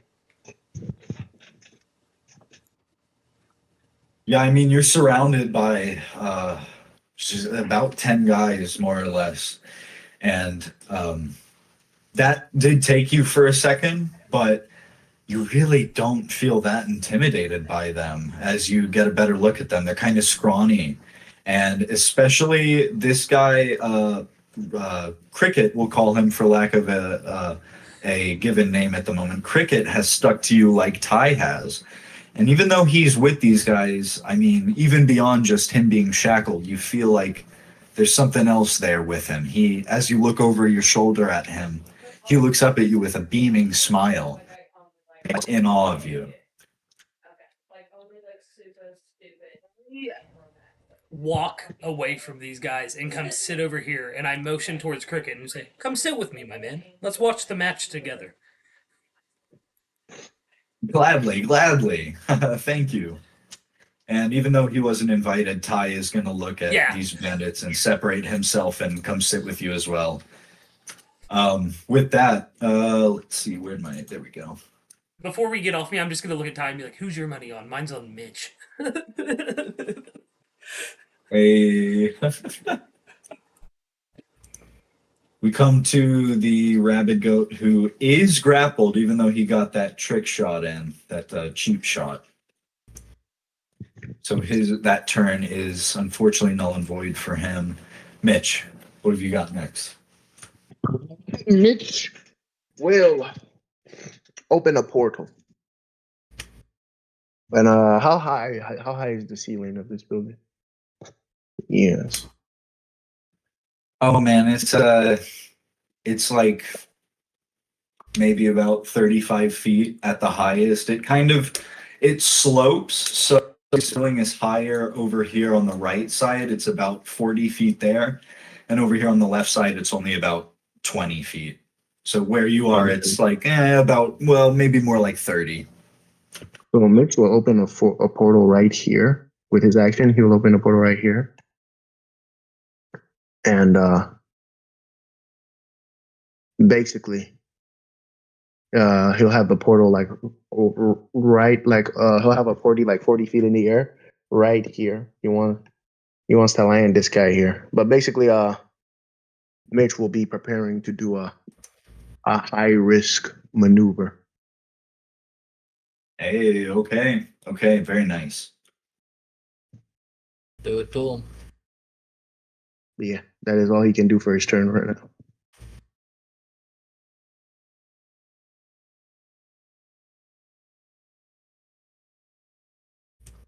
Wait, you can only prepare for it?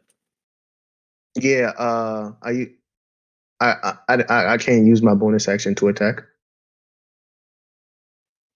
What was your action? My action was opening the portal. Just so okay, word. Gotcha. Okay, come back to the crowd then. Let's just move kind of like down the line there. Kiryu, we'll start with you. Opening back on that question, the man says he looks over here at this woman by your brother and he's like, my wife, they abducted us on the road, took our things, killed our oxen. They told me if I could beat him, and now he gestures toward the rabid goat, they would let my leader, but he headbutted me so hard, I thought my brains would leak out. And he cranes his head down, and you see this nasty wound on the back of his head. And he goes, every time I act up now, they take it out on my wife. I can't take this. It's so hot. Well, you don't have to worry about that right now because my brother is right next to her and I doubt that anyone will touch her. He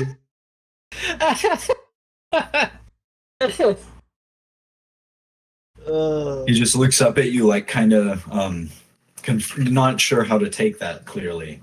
We'll come down to Abyss next. Abyss, what are you doing as you notice this They all opening? mess with each other so badly, but man, they know what each other can do. Exactly. I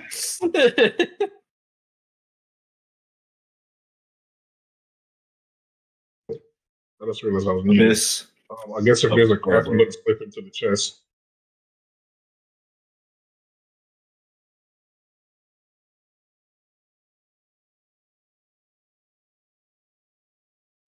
You're gonna go in the chest?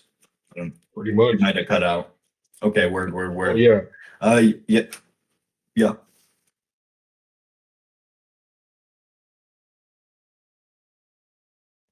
Were you gonna say something else?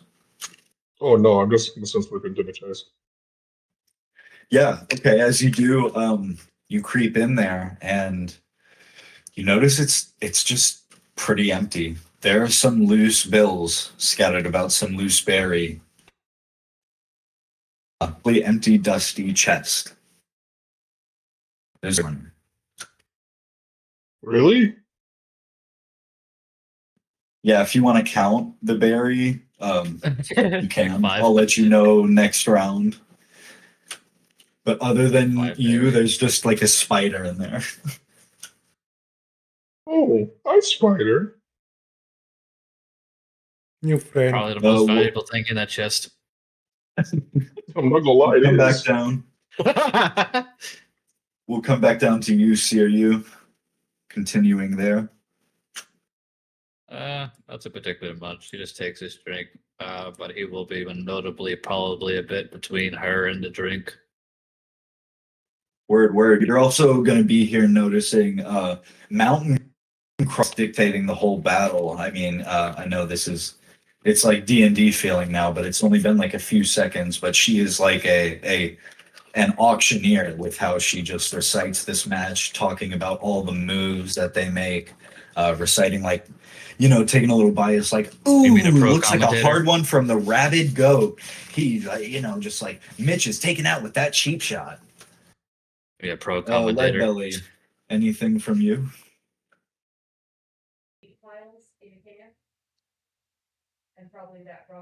Yeah, I'm gonna look at the old man next to me and be like, "So you seem very friendly, my man. What's up with you? What's your name?" So you don't know. I had a feeling. That's too bad. I know I must look very different, though. Can I roll history? Yeah, you actually already did for me off screen earlier. Go ahead and roll another one for me now. Okay. That's what that was for. History is my worst attribute. Fuck. It didn't get you, even though he says it like like one might feel bad about not recognizing somebody who seems to know them or know that they know them, but he seems nonplussed by it in his body language. He's just like humming to himself and watching the match, looking between the wrestling ring and you. Who are you?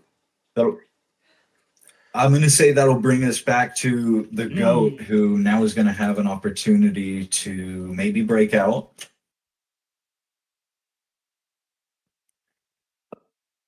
You roll another strength to contest that, correct? Or does that still operate off your original?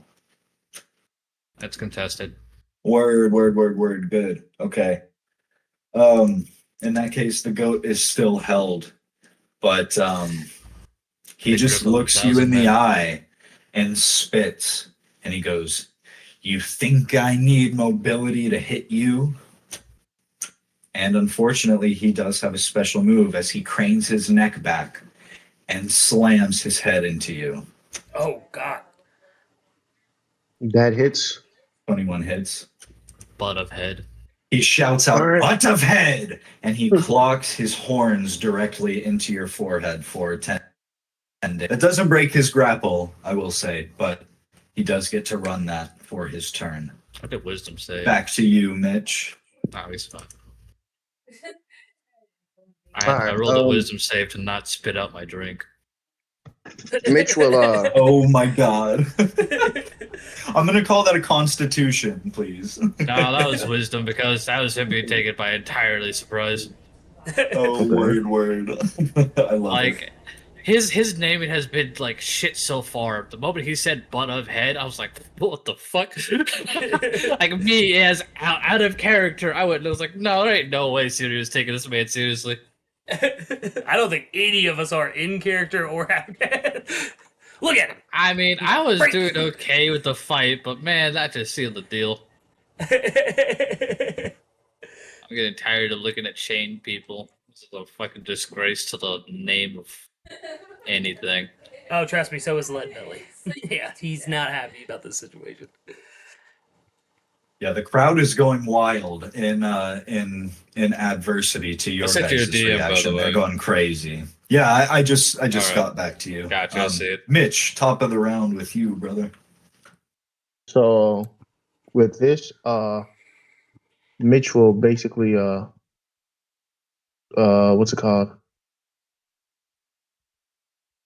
He will now do his high risk maneuver and will be attempting to do a body slam. Well, I guess a flavored body slam. And he will jump into the portal and basically try to land. He's basically trying to land what's his name? Bitchman's back on like this thing right here. Oh, I don't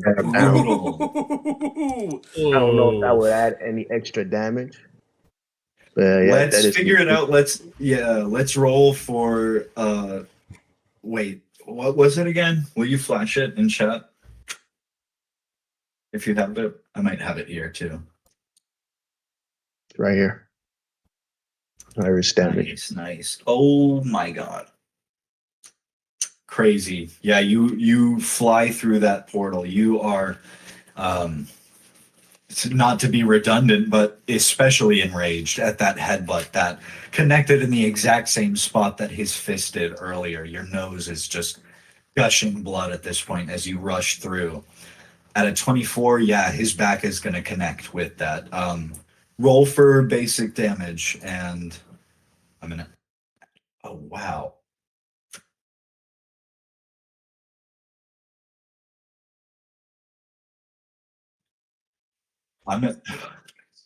Let's talk about feeling redundant. I am gonna, his back bends against the Wait, I think I hear a connected. pop there. That's a chiropractic move I just heard, but dude. We'll add, oh man, I'll add an augmented just 6 to lay down a 5 with that, a d6 to add a 5 to that damage. He cries out. He screams. He goes, just, it deafens you guys a little bit. And then I guess with having him still grappled, Mitch will lift him up and he will, hold on. I got a macro in this. Where is it? Personal wrestler, this is it. Oh, what happened to the maneuvers? Oh, there they are.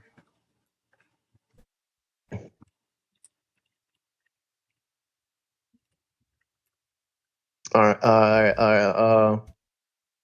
Mitch will do this. Yeah. Mountain Crier is also on the verge of tears at seeing this attack. She goes, "Oh no! The rabid goat has just taken the worst amount of damage I've ever seen him take in one hit. What on earth? What kind of powerhouse is this?" And the rabid goat is kind of stuck in place. The rabid goat is kind of stuck in place, his back bent on the railing a moment, like I missed suspended like laundry. I should have said, I guess that's what happens when you hit the iron. Damn it. And then Mitch will basically, yeah, Mitch will lift him up again, still holding on to him even after he landed. And he will lift him up and slam him onto this table, which will be a body slam at great cost. Suplex. Stamina point. He's suplexing the Oh man. my god, you can use that right now? No, I'm not using a suplex. I'm using the. Wait, do I have a suplex? I think I do. He's You know, wait a minute. Suplex. Nah, I don't think he does. I mean, just flavor it. Yeah, I guess I'll just flavor this body slam as a suplex. Yeah, hopefully it lands. Let's go. Wait, does that count? Oh my goodness. Okay. Jeez. But Yeah, yeah, I mean, hold the on. 20 absolutely hits. Roll for damage.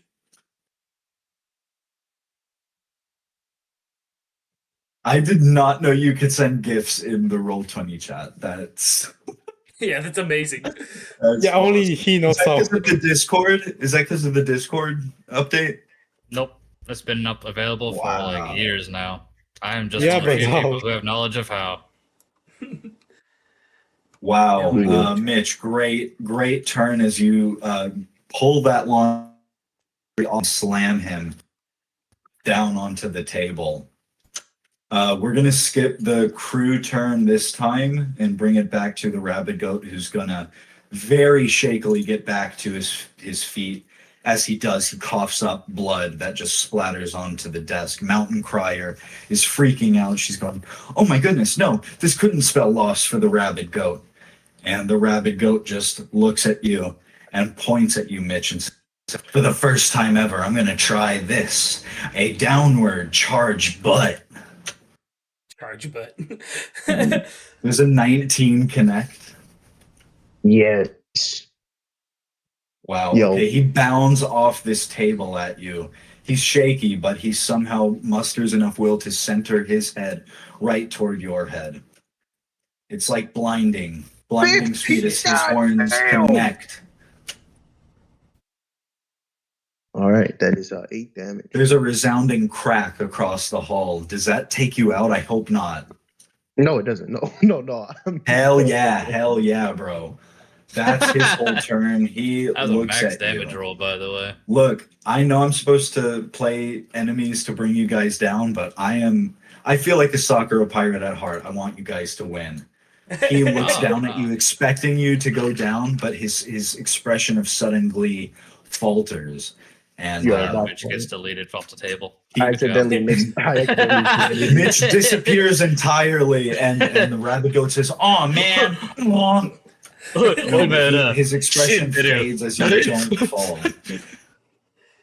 Mitch Oh wait, I forgot, yo. Actually, no, it doesn't matter. So So it's back to your turn, Mitch. Mitch will basically will be like, what could I do? I haven't used a spell point. I mean, not a spell point, a double fruit. Ooh.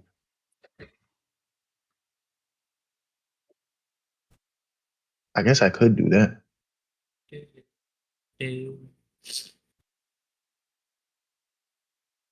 Yeah. Oh yeah. Mitch is gonna do a portal suplex. Yeah. Let's do this. Nice, nice. Oh my god. Is that it to hit? No, yeah. Yeah, it's a guaranteed hit. It's not a to hit. Yup. Oh. Oh wait, you do have to grapple him first to do that. That's the. I do. Oh yeah. Oh shoot. That's fair. That is true. That is true. Then dude, I'll clothesline. I'll do a portal clothesline. Nice. Mitch will run back to a portal right here, and then have one right there. He is gonna run opportunity attack on that. Let's see. His fist darts out at you. It does? Oh no. Yes. His fist just darts. You cut out. You cut out, Mikey.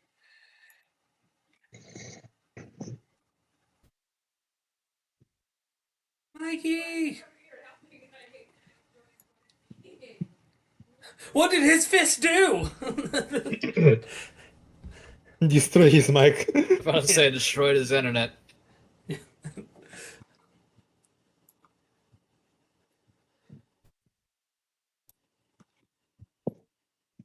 Like and subscribe.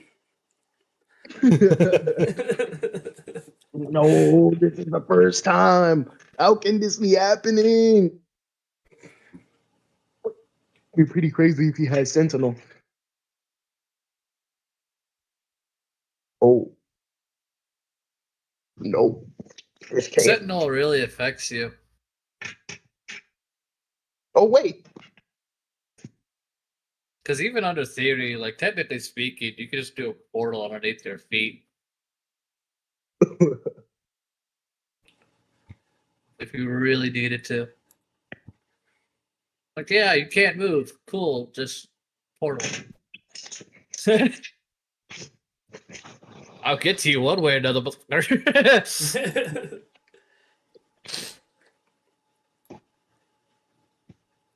Yeah, I was gonna say, yo, this barbarian stuff really upgraded Mitch. I know, barbarian is. Like, man, if it wasn't for this the armored defense really increased his AC. Yeah, AC. You're glowing green, Mikey, but no sound is coming through. Yo, how about now? There we go. Goddamn internet. Fucking always something at the very end to try to spoil shit, but we back. All right, did you cut it? Did you have to cut it, Lucas? No, you're damage that? Okay, Oh okay, God. word. No, he didn't get 3. My internet bugged out and did that. Only that top 6 is going to connect, Mitch. Man's hitting you with that Gatling gun punch barrage. Yeah, so Mitch is gonna do the portal suplex. Oh wait, no, not portal suplex. Portal clothesline. Oh yeah, it did 11 damage. Okay, how do you flavor that?